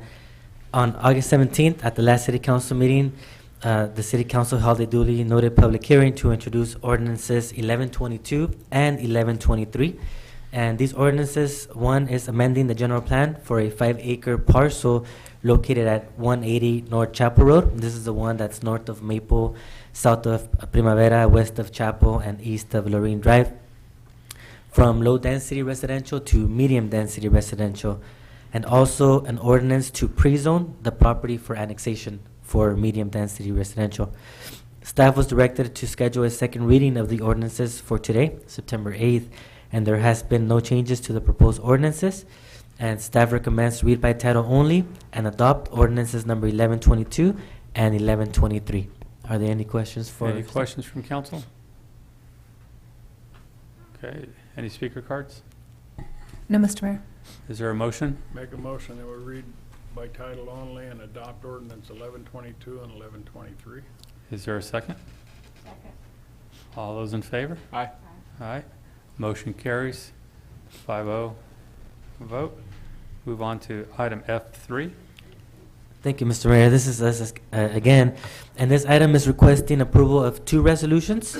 One, resolution number 2015-180 is a resolution of the City Council authorizing the mayor to execute an annexation agreement with Mr. Hugh Bickle for the 5-acre property that was just pre-zoned on this previous item with ordinance 1123. So the first one is resolution 2015-180, authorizing the mayor to execute an annexation agreement, and resolution number 2015-181 is a resolution requesting the Local Agency Formation Commission, LAFCO, to initiate proceedings for the annexation of territory. Pending approval of these resolutions by the City Council tonight, staff will then forward the application to LAFCO for their review and process of the annexation. Thank you. Are there any questions for staff? Questions from council? Any speaker cards? No, Mr. Mayor. Is there a motion? I'll make the motion that we adopt ordinance 2015-180 and 2015-181. Is there a second? Second. All those in favor? Aye. Aye. Motion carries 5-0. Thank you. Thank you. Roll, Abraham. Now it's going to come to a screeching halt. Item F4.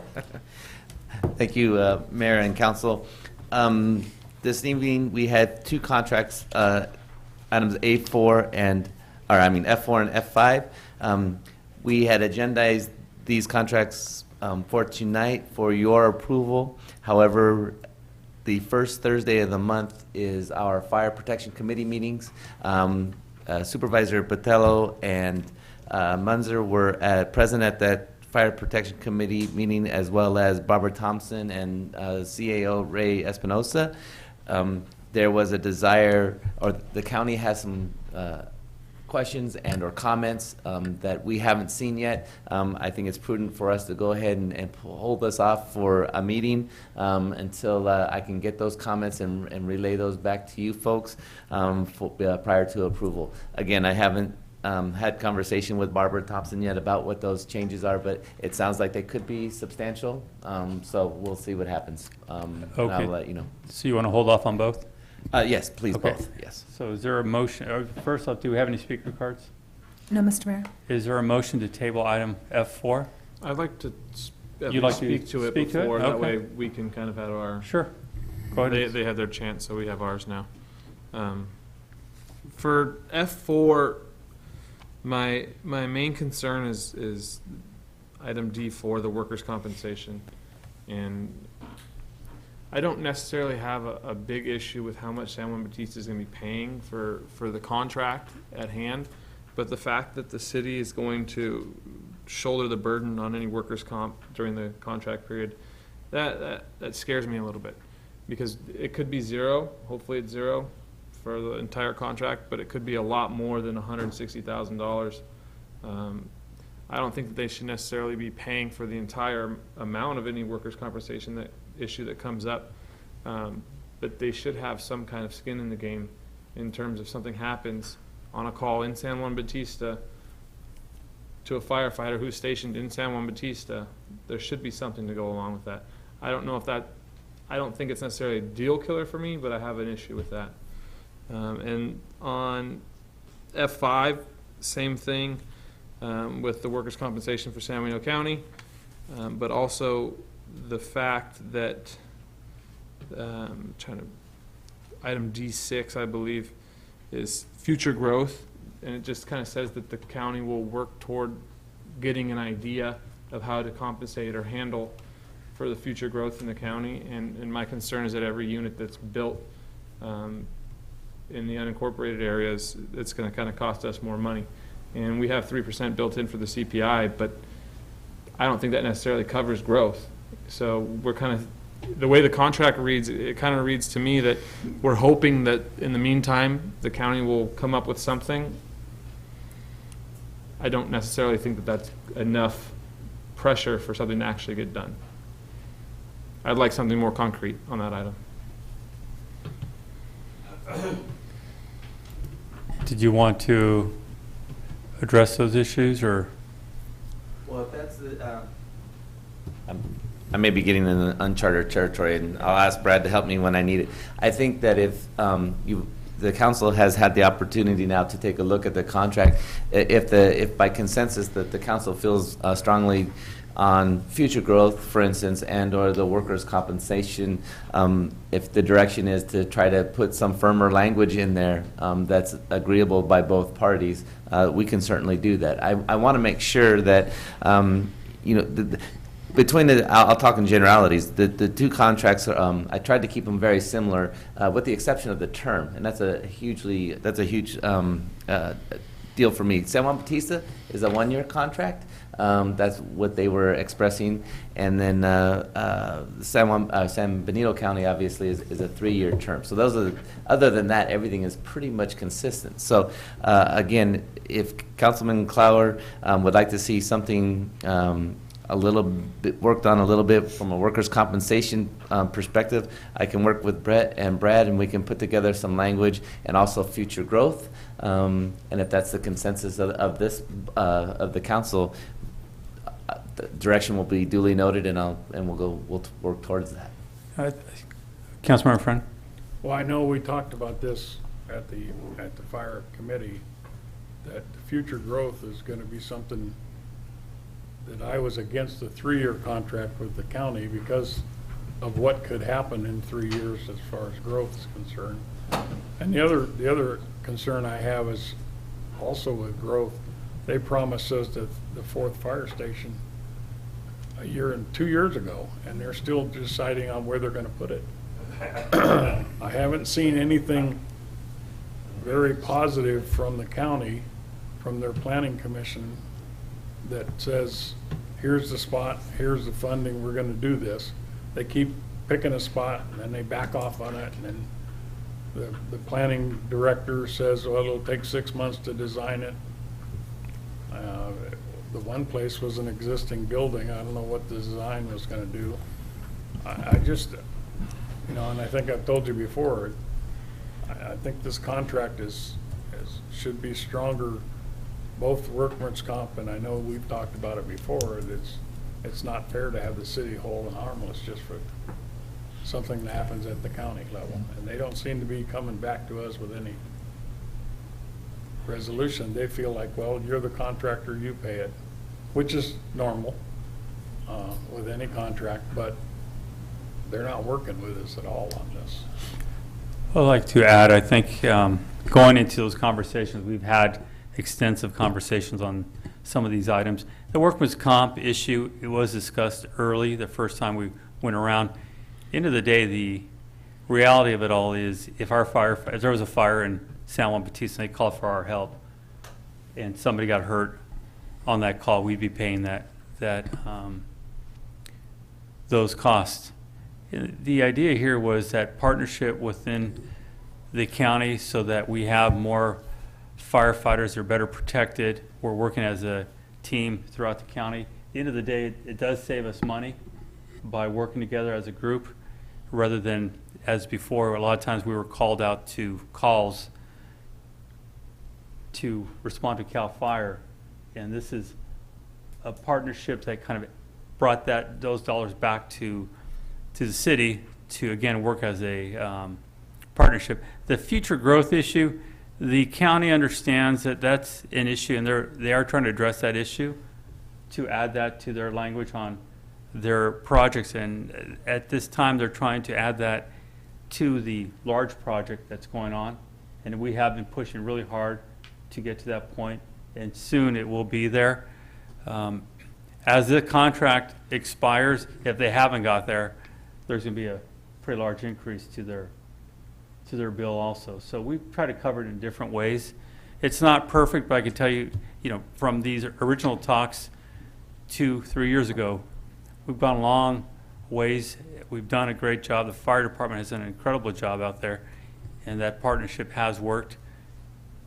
Some of these other issues they're hard to pick out, because if our guys are over there or their guys are over here and there's a fire in the city of Hollister, then who's responsible?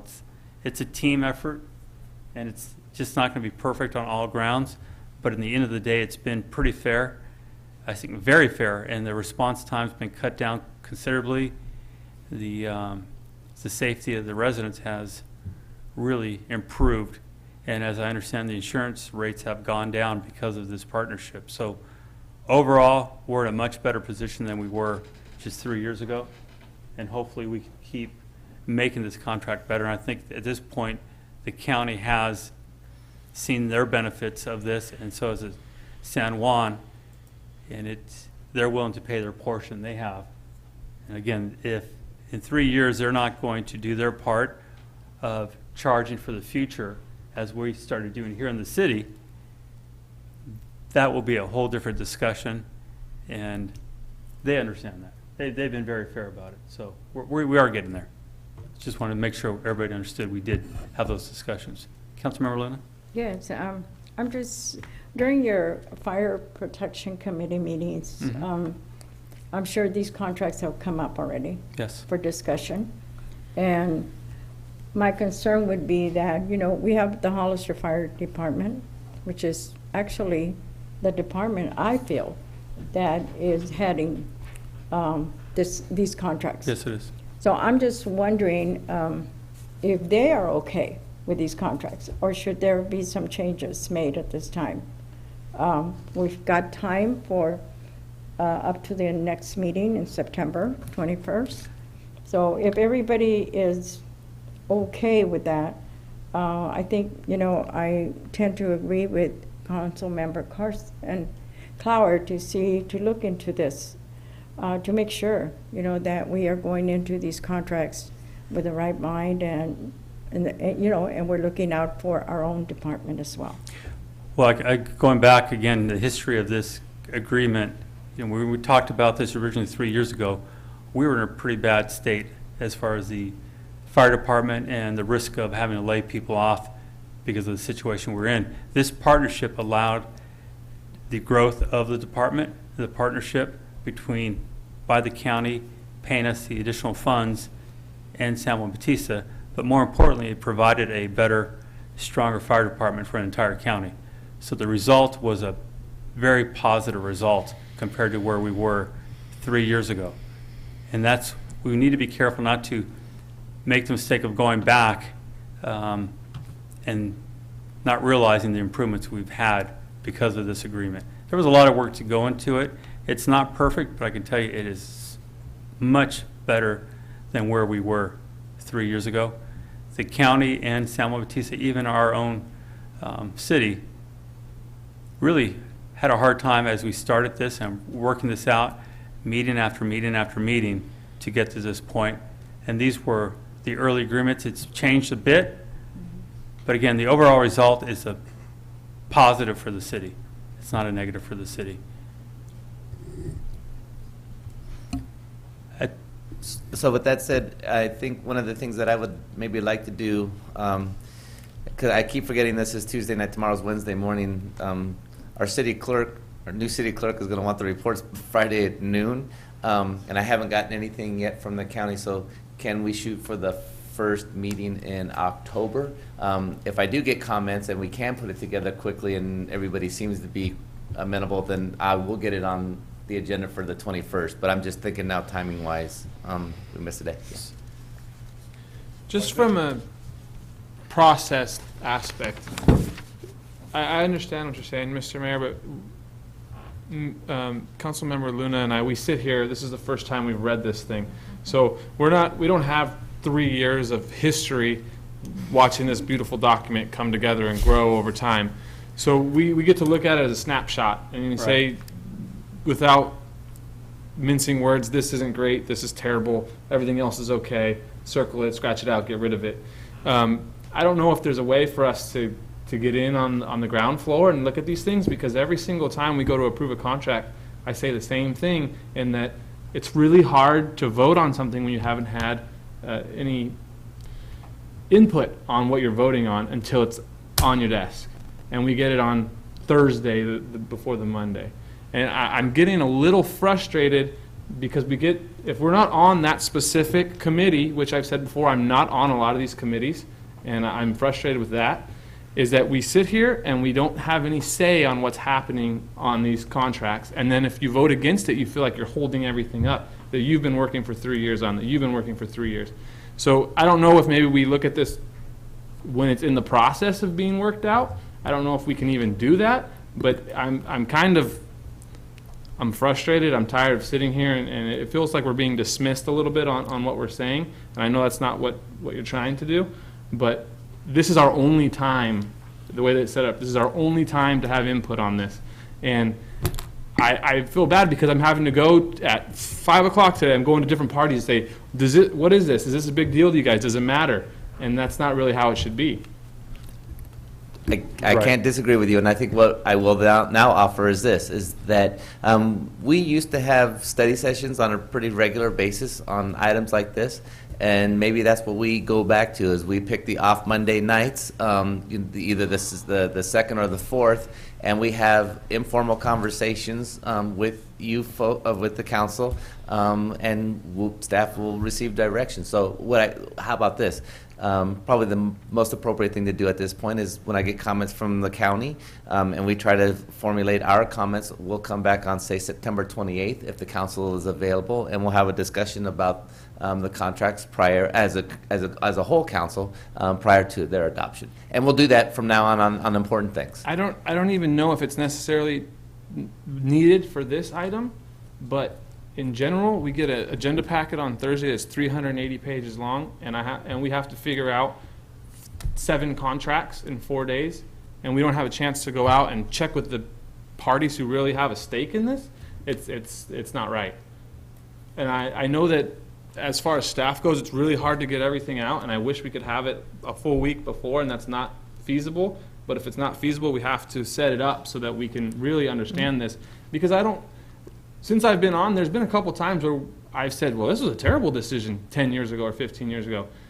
We might be making those terrible decisions without knowing it if we don't have enough time to kind of flesh these things out. So I know that's a little whiny or whatever, but I need more time. We need to have these discussions. Mm-hmm.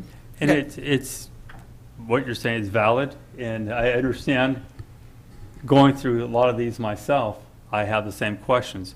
I think a lot of these have come through from the committees, and we speak about it as we present the reports from the committees. I like the idea, as the city manager pointed out, because I do think we need more time on certain items to discuss as a whole group and really understand it. I was just trying to fill in some of the blanks. I understand how those could be there. It's a lot of work that went into getting to this point, and it's nothing wrong in making sure you understand the history of the whole contract, because it's a very important contract to the city and to the entire community. As I said, this contract led to insurance rates going down in the community, and it's very important for response times and on. But I agree with the city manager on your idea of the study sessions, because I think we need to start lining up some of these major issues so we can target them and discuss them and follow through, because a lot of times we don't follow through and we don't know where it's at until it's too late. So I'd like to work on that process. Well, so then I think the motion could be is that you would... We'll table till a future table date. it, and then we'll have a special study session on September 28th. Sure. We'll just, is there a motion to table this for a future date? I'll make a motion. Okay. I'll second. Okay, we have a motion and a second to table item F4 for a future date. All in favor? Aye. Aye. Motion carries 4-0. Councilmember Gomez took a break. Item F5. Well, is there a motion to table item F5 for a future date? So moved. Okay. Is there a second? Second. All in favor? Aye. Aye. Motion carries 4-0. Let's move to item F6. Thank you, Mr. Mayor and Council. This item before you is a relatively simple procedure. The City of Hollister owns a little over a half an acre of property about several hundred feet east of Fairview Road. We commonly refer to it as the Fairview Tank. It was constructed for the City of Hollister in the early 50s. Since then, Sunny Slope County Water District has also built a new tank, a relatively new tank up there. A portion of the tank, if you look at the map, you'll see is actually on a corner or a sliver of the parcel that the City of Hollister actually owns. We don't have any real use for the tank anymore. It's dilapidated. It would probably cost as much as the tank is worth to rehabilitate, and now that less salt is online and cleaning surface water makes that tank even less useful or needed as far as we're concerned for our system. Sunny Slope County. So what we're proposing here is authorizing the mayor and myself to execute the quitclaim deed to Sunny Slope County Water District. They will then be the owner of the property and the tank. It's likely that they may use the tank in an intermittent situation where Their tank is either being rehabbed. I think they need to. I think they need to do a little bit of work on their tank, and then once that's gone, it's likely that our old tank or the 1950s tank will probably be dismantled. There's a lot of OSHA regulations that it doesn't necessarily meet, caging and things of that nature. That's why it's kind of the belief that it's really not worth fixing to any stretch of the imagination, and the amount of storage that's required just isn't there anymore. So there's really no demand. If there's any questions, I'd be happy to answer them. I was hoping that maybe Henry would be here tonight, but he's actually on vacation. So I'll try my very best to answer anything that you have. Okay, is there any questions from council? So my question would be, I understand it's failing getting to that age, but at the same time, we're talking about giving away a little more than a half acre of property. What are we receiving in from? For the half acre? Right. Nothing. I mean, that's why we're doing the quitclaim, is it's being just transferred to another government agency, government agency. So the city of Hollister isn't receiving anything for the half acre. But again, our systems are kind of interconnected. They serve as backup to our system. We serve as backup to their system. It's not going to be like they're going to take that half an acre and sell it off. They're just they're retaining it because their tank is on part of it. So Okay, that was my question. Yeah. Is there something in there to keep them from just, okay, Well, we have half an acre, we're going to sell this now? Yeah, no, I mean, how do we keep that for public use? They really, it has no real value for anybody to actually purchase it.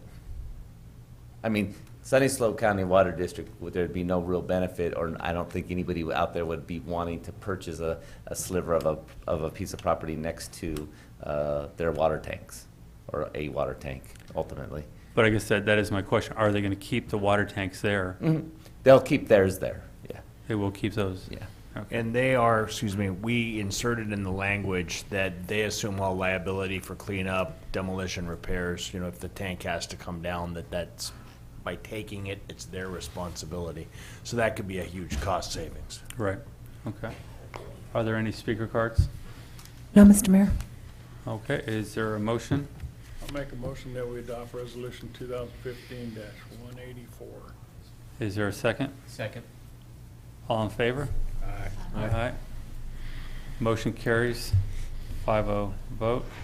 Move down to item G1, reports from city council members regarding committees on which they serve. Councilmember Luna? Yes, Mr. Mayor. I attended on August 26th, the gang prevention meeting. There was a presentation made for standards of quality for family strengthening and support. There was a presentation made by First Five of San Benito County, which was quite interesting. And then on September the 3rd, both the mayor and I attended the weed subcommittee. We reviewed the governor's emergency water conservation plan and reviewed the sound wall and the weed policies for the city of Hollister, which of course was very interesting. And I'm hoping to continue being part of this committee because I think we have a lot of work to do. Thank you very much. Councilmember Friend? Yeah, I have two committee meetings to report on. September 3rd, we had the Hollister County Fire Protection Committee, and on the agenda we talked about station upgrades, updates on Station 4, which there was no progress. We discussed the terms of the drafts of the new contracts, and they were given to the San Juan and the county for review, and I understand what Billy's saying. They reviewed them and didn't like something on them, so when we go to our study session, we'll have a chance to review them, and if we don't like something, we'll stop back there. The chief did an upgrade on the career development within the fire department on his plan on how he's going to train the training for firefighters and the career development program that he's implementing to bring people up through the engineering ranks, the captain and future chiefs. We had an update from the county on the CERT training program, and I wanted to bring everybody to make everybody aware that the third CERT training class is about to start. It's still open for anybody that wants to go to it. It's on starts on September 29th, and will be held every Tuesday and Thursday for 4 weeks from 6 to 9, and then the final exercise will be on October 24th. So if there's anybody interested in receiving that training, it's open. And we talked about that committee has no bylaws, and Billy made a report that he's going to come up with some bylaws so that the committee can establish those. The next meeting I went to was the Intergovernmental Committee, which was also September 3rd.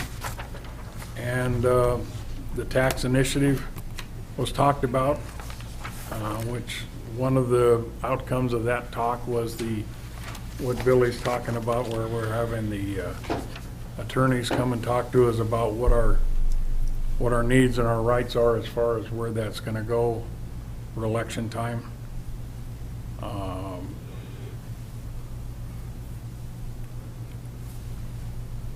They talked about the possibility of reopening the Clear Creek management area. They talked about integrated waste management and possible rate changes. And I think that's about it. Up or down? Possible rate changes. Yeah, up or down. Always up. Thank you, sir.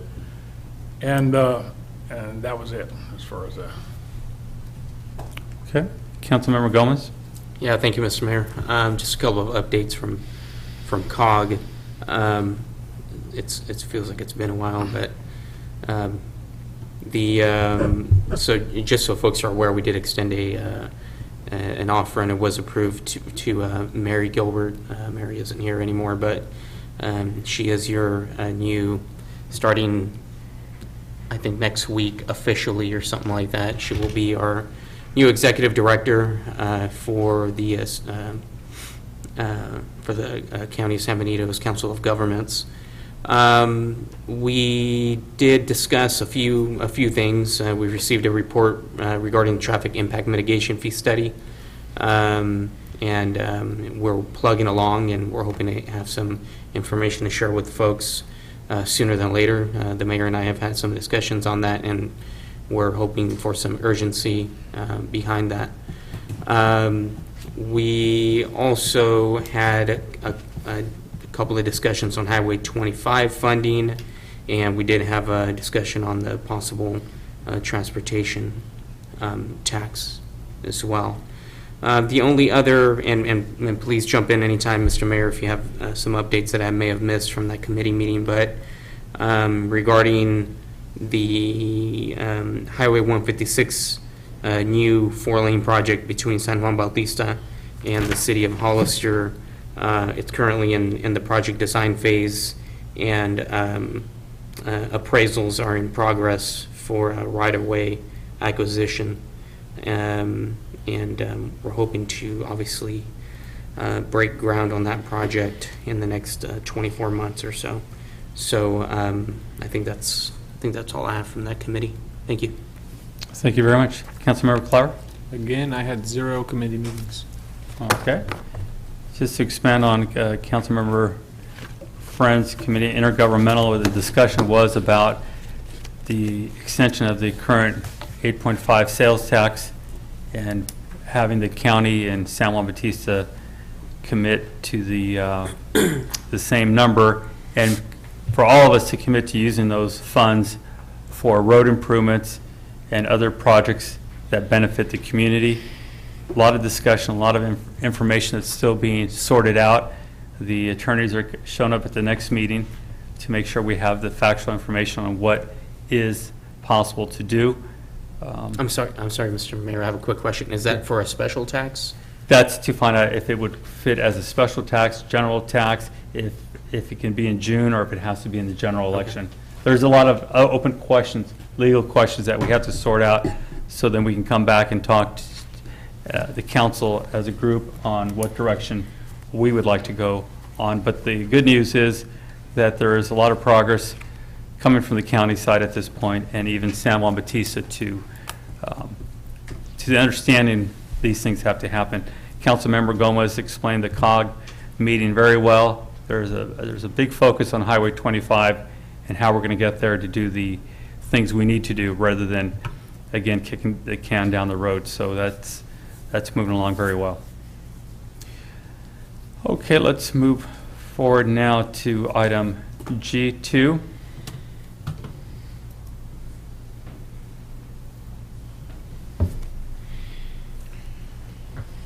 Good evening, Mayor, Council members. I'm here to give you the final report on the results of the 2015 Hollister Air Show.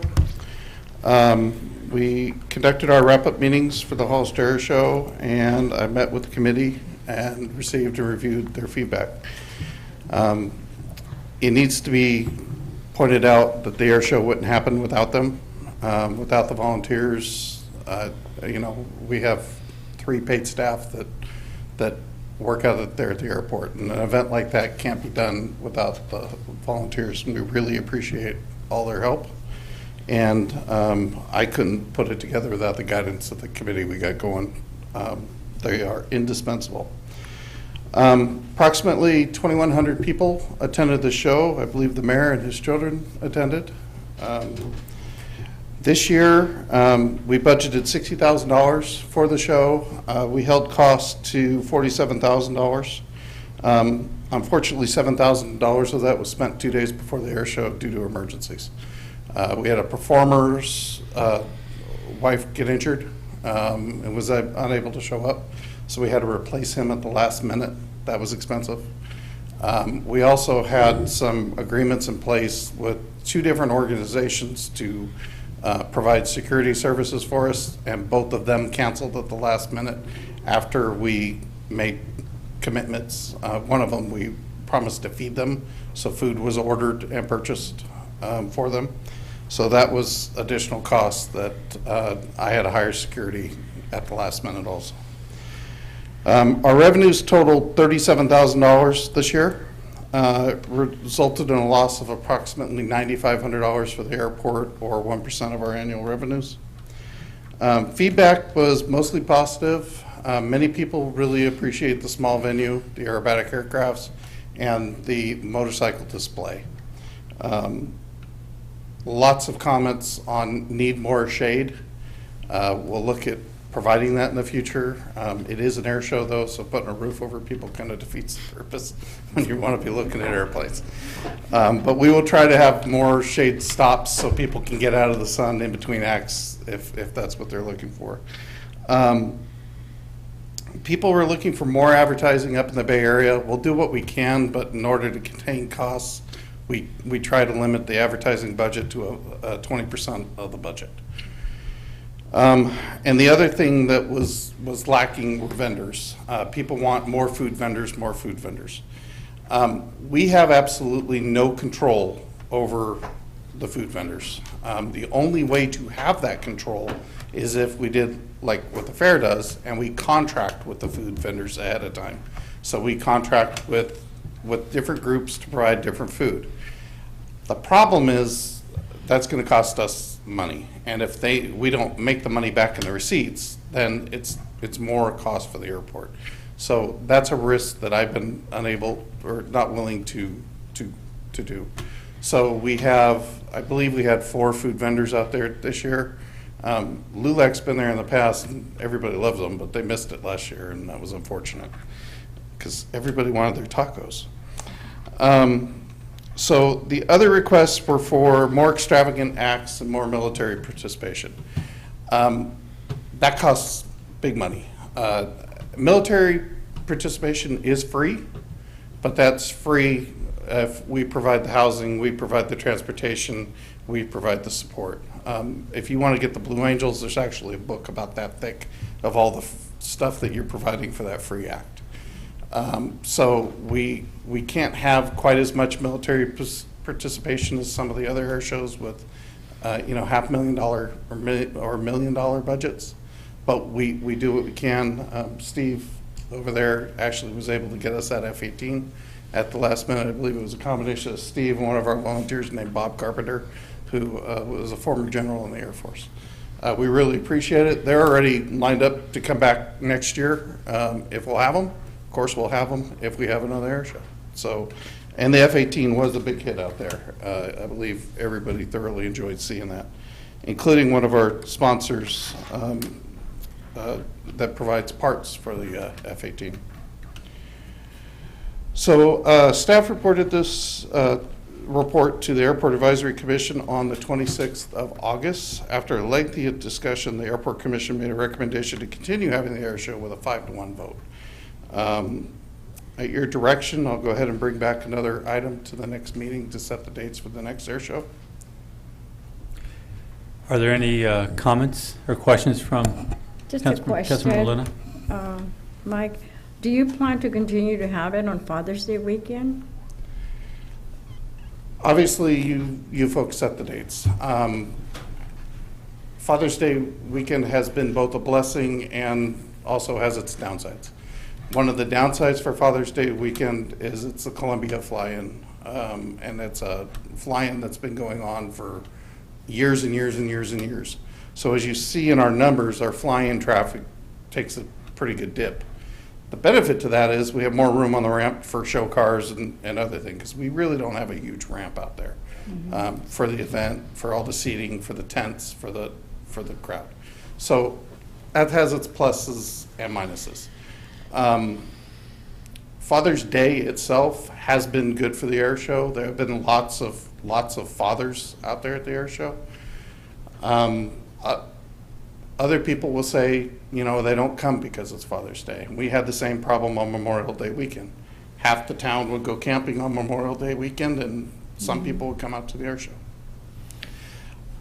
I would caution you that you want to keep moving the dates to a minimum, because some people actually do plan for the event annually, and people are making those plans now for next year.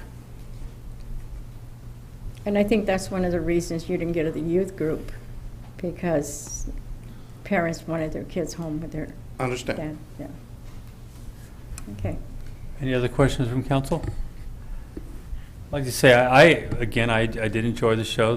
My kids enjoyed the show. I understand the question about shade, because we were fighting for some shade ourselves while we were eating our lunch. So it's understandable, and we don't know if it's going to be, as this year it was pretty hot, and it was, you wanted some shade. You'll work those things out. Last year we talked about kind of doing bringing it before us to see what the full plan was, what you were doing. You've obviously cut down the loss here, but I would like to see the total breakdown of the event, including especially the labor, where that's costing us, how much it is, and how many people, and how much each person is costing us. I'm a little disappointed that I know there was 2 people that wanted to volunteer and they were turned away because they were homeless. Whether that's true or not, the point I'm making with that is there's so many people that want to help out, so many families don't want to go. I really do enjoy it being on Father's Day weekend. One day we go out and the next day we go do something as a family. So it's looking good. I really enjoyed it this year. And I think cutting back on some of those other items really worked out. But I would like to see a better, or the plan and the breakdown of that labor, so we can get to the point where it's not costing us any money. And more importantly, I like to see what the plan is for those flying in or those that are in the industry to bring them back. I mean, that's part of the idea of the air show, is bring back those that own airplanes and park them here and create their businesses here. So more of a plan of what we're doing to try to recruit those people and keep them here. So we can kind of mix those two together. This is a great event, and it's I think at the end it's still good for the community. And I think by next year, if we do that plan right, we should not be losing any money on this. So thank you. Do we have any speaker cards at all? No, Mr. Mayor. Okay. Well, thank you very much. Thank you, Mike. Move to item G3.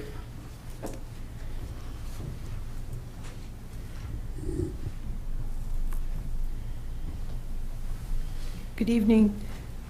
Between 2005 and 2007, the City of Hollister Development Services Economic Development Division administered the formation of an economic development strategy and plan.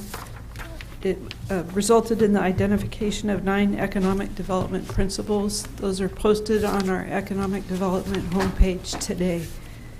As a part of that process, they also facilitated and oversaw Economic Development Advisory Committee that helped formulate those principles, and they retained consultants to help give a reading of where we stood at that time in terms of retail sales and as a community. Table 1 in your report provides a summary of the status of the principles. I think we have a lot to be proud of. There's a lot of accomplishments that we've met. The Regional Water Reclamation Facility, as you're well aware, is constructed, operational. We're using the water. Highway 25 has been completed. It's been transferred. We now have our own Main Street. We have the new courthouse is constructed and completed. We have ongoing economic development programs. There's a motel under construction, and Hollister's now one of the gateways to Pinnacles National Park. One of the points of the report this evening, though, is that some of our priorities are ongoing, but some of them are stale. Also, the information from the retail sales analysis that we have on our website is also stale. So we're seeking direction to come back to you with a work plan and some cost estimates for preparing updated economic development principles for the City of Hollister. Okay. Any questions from council? I think. Who on the city council is on the Economic Development Advisory Committee? I would say that it's not current anymore because the committee was formulated to prepare the 9 principles, and that was completed. And so what we would need to do is establish a new committee if we have direction to come back with a work program. Okay. Mr. Richmond, you have a comment?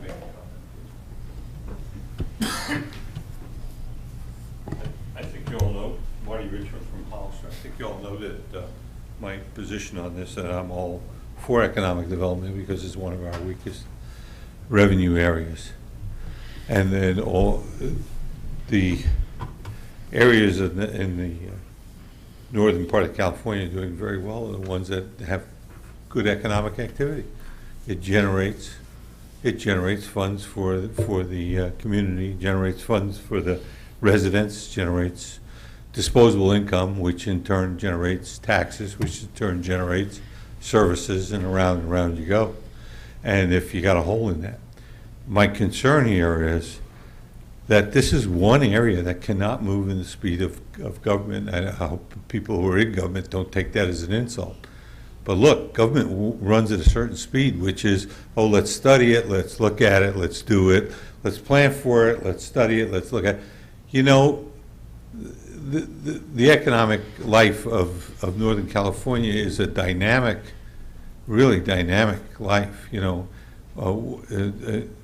6 months ago, nothing's happening, and all of a sudden, bang, and things are selling like mad, and all of a sudden new companies are opening up, and many of these places operate on very, very tight schedules, you know. They start building a building before government starts thinking about a building. You know, once they get the permit, bang, up it goes. Next thing you know, they're hiring people, next thing you know. So I would like us to get to have somebody on top of this all the time with measurables, not what we got done, and there's nothing wrong with doing that because you have a program, you got to know what you did, but what impact it had. In other words, we're doing this for a reason, and the reason is to look at how many jobs we got locally. One of the reasons is to see how our educational institutions are doing.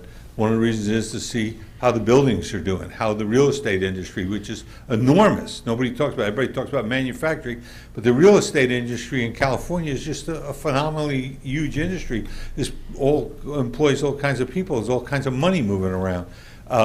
If you go to the Mercury News on Sunday, you see the sales listed for all the counties. Santa Cruz County, how many sales, how many square foot, what it costs per square foot. You can't find you can't find San Bernardino County in there, much less Hollister. You can't even find us in there because they don't even know we exist. We've got to get an economic a portion of our program to operate quickly. Years ago, I pointed out that I went on our website, and this is not insulting anybody here. This was years ago, and half the companies that were listed as the biggest employees in Hollister weren't even here anymore, and they were still on our website as the largest employees in Hollister, and they were gone. So Semifab was gone, and this company was gone, and that company was gone, and they were all on the list. Well, I'm glad after a lot of complaining, the list got updated, but this is something you have to keep up every day if you want people to bring their business here. So I hope you will change the attitude, shorten the string, get your reports every week. Thank you very much.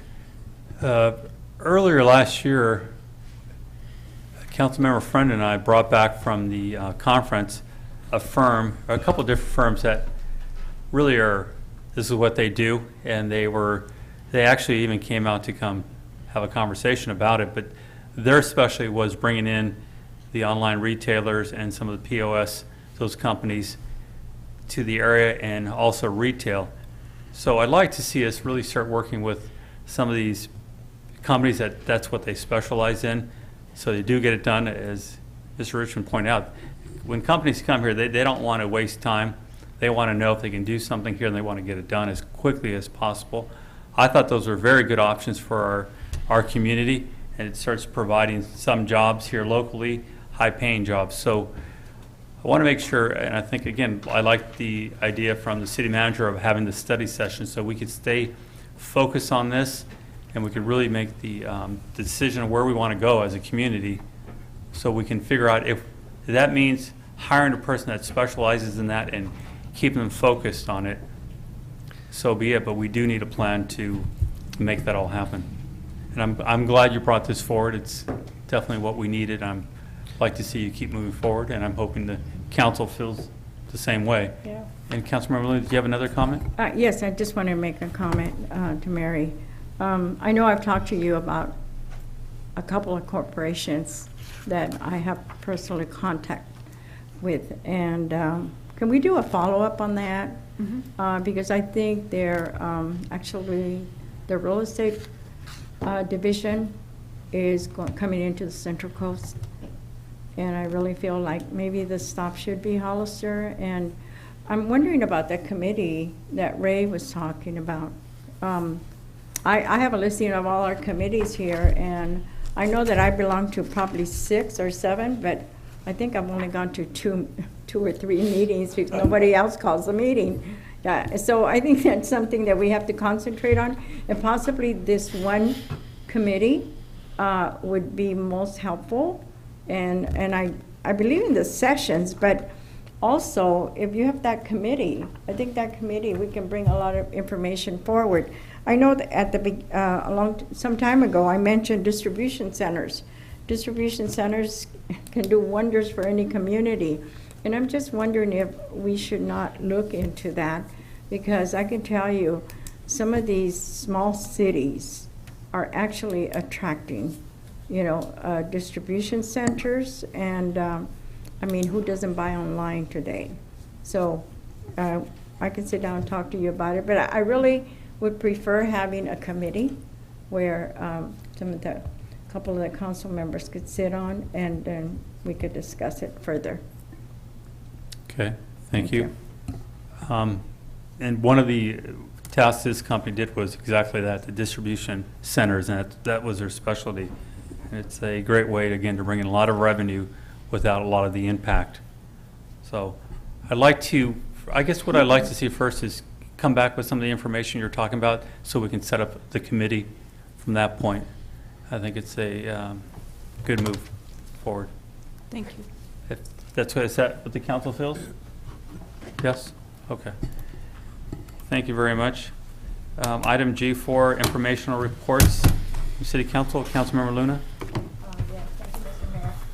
I wanted to report that I was invited to San Jose, to El Consul de Mexico, and I invited also Leo Alvarez from the fire department because of the fire engine being donated to Morelia, Michoacan.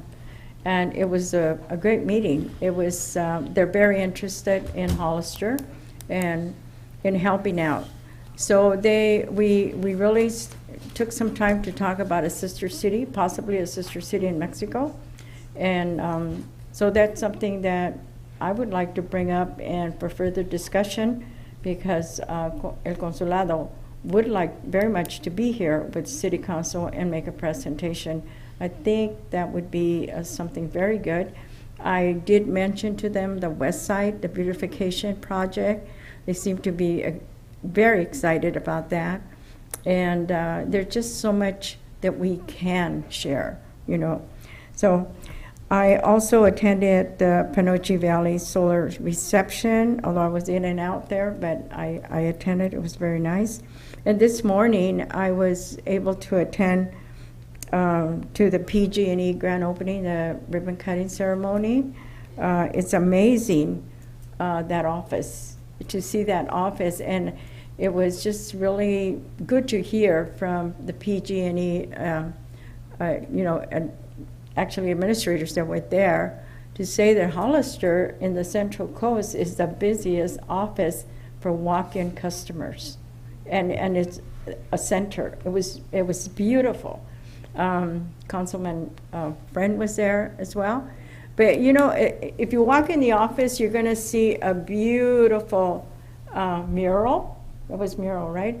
And it's the pinnacle, the pinnacle. So as I was walking out, one of their customers was walking with me that I knew that I know, and she said, "Mickey, did you see that beautiful wall? It was the Grand Canyon." And I'm thinking, that's how much people know about the pinnacle. So I gave her a history of the pinnacle. But this is something that is so important that we need to get out, because, you know, that's not the Grand Canyon. That was the Pinnacle National Park. So that's my report. Thank you very much. Councilmember Friend. Yeah, I have two items now. I did attend the ribbon cutting at the new PG&E office, and they have done a very nice job of making that customer friendly and an inviting place for people to go in and you know, without thinking about it, PG&E, whether we like them or not, they are part of our lives, and we can't do nothing with them or without them. So a lot of people have to go in there and pay their bills, and they have questions. And I think what was neat is they're going to have an informational officer there, to where there's things going on around in the community, like if they hear an outage or a gas leak or something like that, they're going to have somebody there that can answer questions for people. So that'll be kind of a neat situation. The other thing I wanted to bring up was on 9/11, which is this coming Friday, at 1 o'clock in front of the Vets building, there will be a ceremony thanking our first responders. And the vets are putting it on, and they're presenting plaques to both the police, fire, and AMR people for the job that they do for us. And I don't think they get enough of recognition for it. So the veterans are putting on a little thing, and that's at 1 o'clock in front of the Vets Hall on Friday the 11th. And you're all invited. Okay. That's it. Councilmember Gomez. Nothing to report other than I'm extremely exhausted. Councilmember Clower. Sorry, Councilmember Gomez. I have some things to say. I was trying to make a point here, Carson. Well, I got skipped last meeting. I have 10 more items. I've got also. a month. I got 5 weeks worth of stuff. He's got a feeding coming up pretty quick. First thing, I'd like to thank Chief Westrick for getting the radar trailer out to Black Forest. I do get a lot of calls about that street. So it was interesting to look at the data and see that maybe it's more of the exception than the rule. It didn't seem like the traffic was going necessarily super crazy fast, but there were some people out there that are definitely going too fast. Less than 1%. Yeah.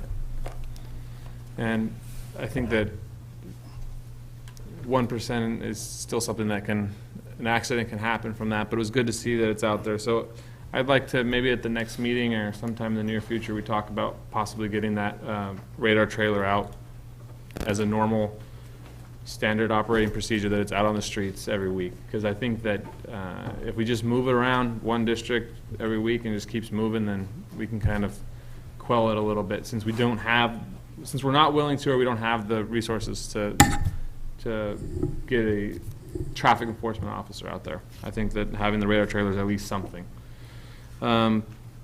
Second thing is that when we had our budget discussion, and there was a couple things that I had brought up that didn't really go very far, and I understood at the time that they weren't going very far, but I was also told that we would get an update on the fourth quarter and how that ended up, and we haven't gotten that update yet, and we're going to be a couple months into this thing already. So I don't know if at the next meeting we look at that, because I imagine that we probably ended up above what we budgeted as far as revenue, and there's some money sitting around that should be at least addressed, if not allocated.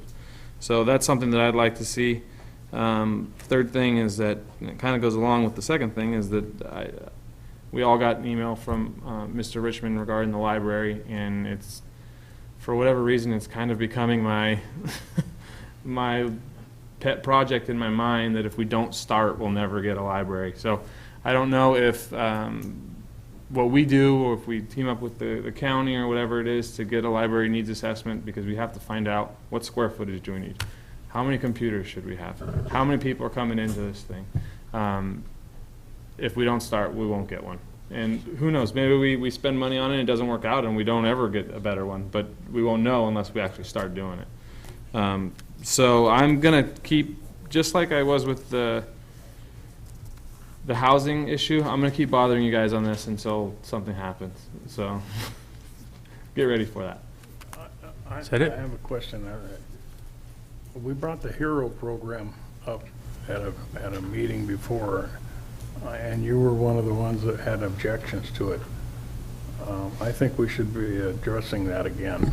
I think we should look at it again. Well, I think we were trying to put that on the agenda one time. We were trying to get the date to have the gentleman come out and explain or answer all your questions. So I'll send that person another email, and maybe we can have it by the next meeting. Have you made contact at all with him?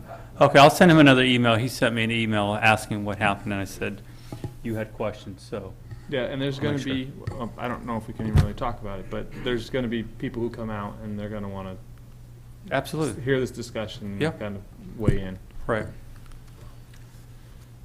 That's all. Okay. Thanks. Just to cover a few more topics to keep Victor here.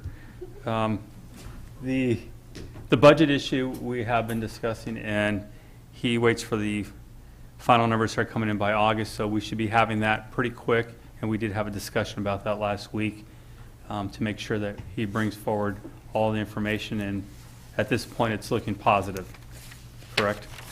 Okay. To expand on the library, Carson, I'm going to be working off of you here. I think your ideas, and I think all of us share the same ideas, that library is part of one of the major discussions about how we'll use some of these funds if we decide to continue forward with the current taxes, making sure we're first and primary fixing our roads, and then facilities that the community needs, one of the major ones being that library. So, a key to anything is having a plan for it, so we're ready for it when those grants come in, that we can take advantage of them and get the structure built. So that's part of that conversation with the county as a partnership, and even San Juan Bautista. So that's moving forward. I would like to, if I can, City Manager, I'm seeing, and I think this goes back to the radar that you talked about. We have this street racing that's just, I've talked about this many times. It's completely out of control, and on Lad Lane, again, it's maybe because I live there, but that is an absolute drag strip every day and every night. And I'm expecting to hear the crash as I'm hearing them rev up and get ready for the race. And it's 3, 4, 5 times a night, literally. And they are racing full speed. And it's just a matter of time before somebody's killed out there. And I know this is happening throughout the city. I think it's time we have the traffic engineer look at whether we can put a stop sign on a couple of those streets to try to slow it down. We're talking about the Safe Street program. We really have to start making an effort, whether it's a stop sign, it's a road diet, it's speed bumps, traffic enforcement, obviously. Something needs to be done because this is a disaster waiting to happen. And I'm talking, these people are running at full speed, even during the day while there's kids in the area going to school. So this has gotten out of control. And I think most of the people we know where they're hanging around on those weekend nights, we can probably catch a lot of those people. But this, we just can't accept it any longer. The neighborhood or the neighbors in my area have, and I forwarded an email to everyone, they've had it. And rightly so, because this has been going on for way too long. And it's just a matter of time before we see the disaster from this. So we have to make a move on this. And this is not only this area, this is throughout. Buena Vista is another main drag strip that's really high speed. We have to talk about those stop signs. Need to get that update on the solar issue. Time's running out. The year's going to finish, and I'm worried that they're going to say you had your chance in 2015, you didn't act on it. Therefore, you need to stay with us till 2030, 40, and you're going to pay a premium, as we already are. So we need that final information so we can move on this issue quickly. Don't want to wait any longer. I mean, we've had enough time on this, and we're overpaying. And the last issue I want to see if we can have a conversation about, and especially with the downtown owners, is the resurfacing. We've talked about this. We've heard some ideas. We know there's a design out there, but we need to bring in those business owners in the downtown area, especially the restaurants or those who will be heavily impacted, and have a discussion and make sure we're all on board on the same idea, because the last thing we want to do is go restripe and redo this just to find out everybody hates the idea. So now's the time to have that conversation before we go out there and make those changes. And these people have been waiting for quite a while to slow down that traffic in the downtown and improve their businesses. And with that, I'd like to see what we can do to encourage restaurants to be able to use that extra space on the street to set up seating, and how we can work with them to incentivize them to go ahead and do that. Financially, I don't know what that means for a lot of the businesses, but maybe we can work out terms of $1 lease for them to put some seating out on those areas and really encourage more pedestrians to come out or foot traffic to enjoy the downtown area. I think the time has come as we're moving towards these changes, and if we don't have those businesses involved now, we're going to suffer the consequences again. We don't want to make that mistake. So if we can put that on there, maybe that's a study session, whatever it takes, but I really want to make sure the business owners are here and involved in those conversations. And that's all I have for tonight. So a few more, Mr. Gomez. City Manager. I just wanted to introduce Tom Graves is here in the audience this evening. This is our new city clerk. For those that you haven't met, or I saw at the break you guys all kind of shook hands and said hello. Anyway, his first morning is tomorrow, and I like my steak medium rare and eggs over easy. So the rest of us can put YouTube. Okay, we're good. And then I just got a text message about an hour ago. We've had some issues with the sale of the property behind Walgreens and the Les Schwab, but it appears it's actually going to now close escrow on Monday, and so they should be starting here shortly. So that's a positive sign. There's equipment on the site now. Yeah. What's the Les Schwab Tire Center. Okay. Thank you. City Attorney? Nothing, Your Honor. Mayor. Let's see here. Chief? Only one thing, just a reminder to the community that we have the Hollister Red Ribbon 5K is October 10th, 8:30 a.m. and start and finish will be at 5th and San Benito Street. You can find us on Facebook at Hollister Red Ribbon 5K, and it's going to be a great event. We expect a huge turnout this year, and it'll be great for the whole community. I know that most council doesn't run, but I invite you to come down that morning to at least cheer on locals that are running that event. So, thank you. I'll come out and hobble along. I can't keep up to Bill, but What date was that again? October 10th. October 10th. October 10th. Mm-hmm. Do it on your skateboard. Interim city clerk. I just wanted to welcome Tom Graves, our new city clerk, and I wanted to again thank the council members, mayor, and city manager for the wonderful learning experience that I got and their support, and I am looking forward to working with Tom. And can I say we're very proud of the work you did here. I remember the first meeting you took over and rolled up your hair. We had a lot of fun with you on that, but you did a great job, and really nice to see you expand on your career. So thank you for everything you've done. I think we owe you a lot too for stepping up and taking over. I know that wasn't something you really wanted to do, but you did it anyhow, so very good. Great job. And Tom, if you can have her do this every so often so we keep her ready. Thank you very much. Item H, I, J, and K, there is no business. Move for adjournment? Is there a second? All in favor? Aye, motion carries 5-0 vote. Thank you, everyone, for coming out tonight. He'll get right to it. Can they tell me what my peak usage is? Absolutely. Peak kilowatt hours? Absolutely. Absolutely. Just call them up and ask them for a report.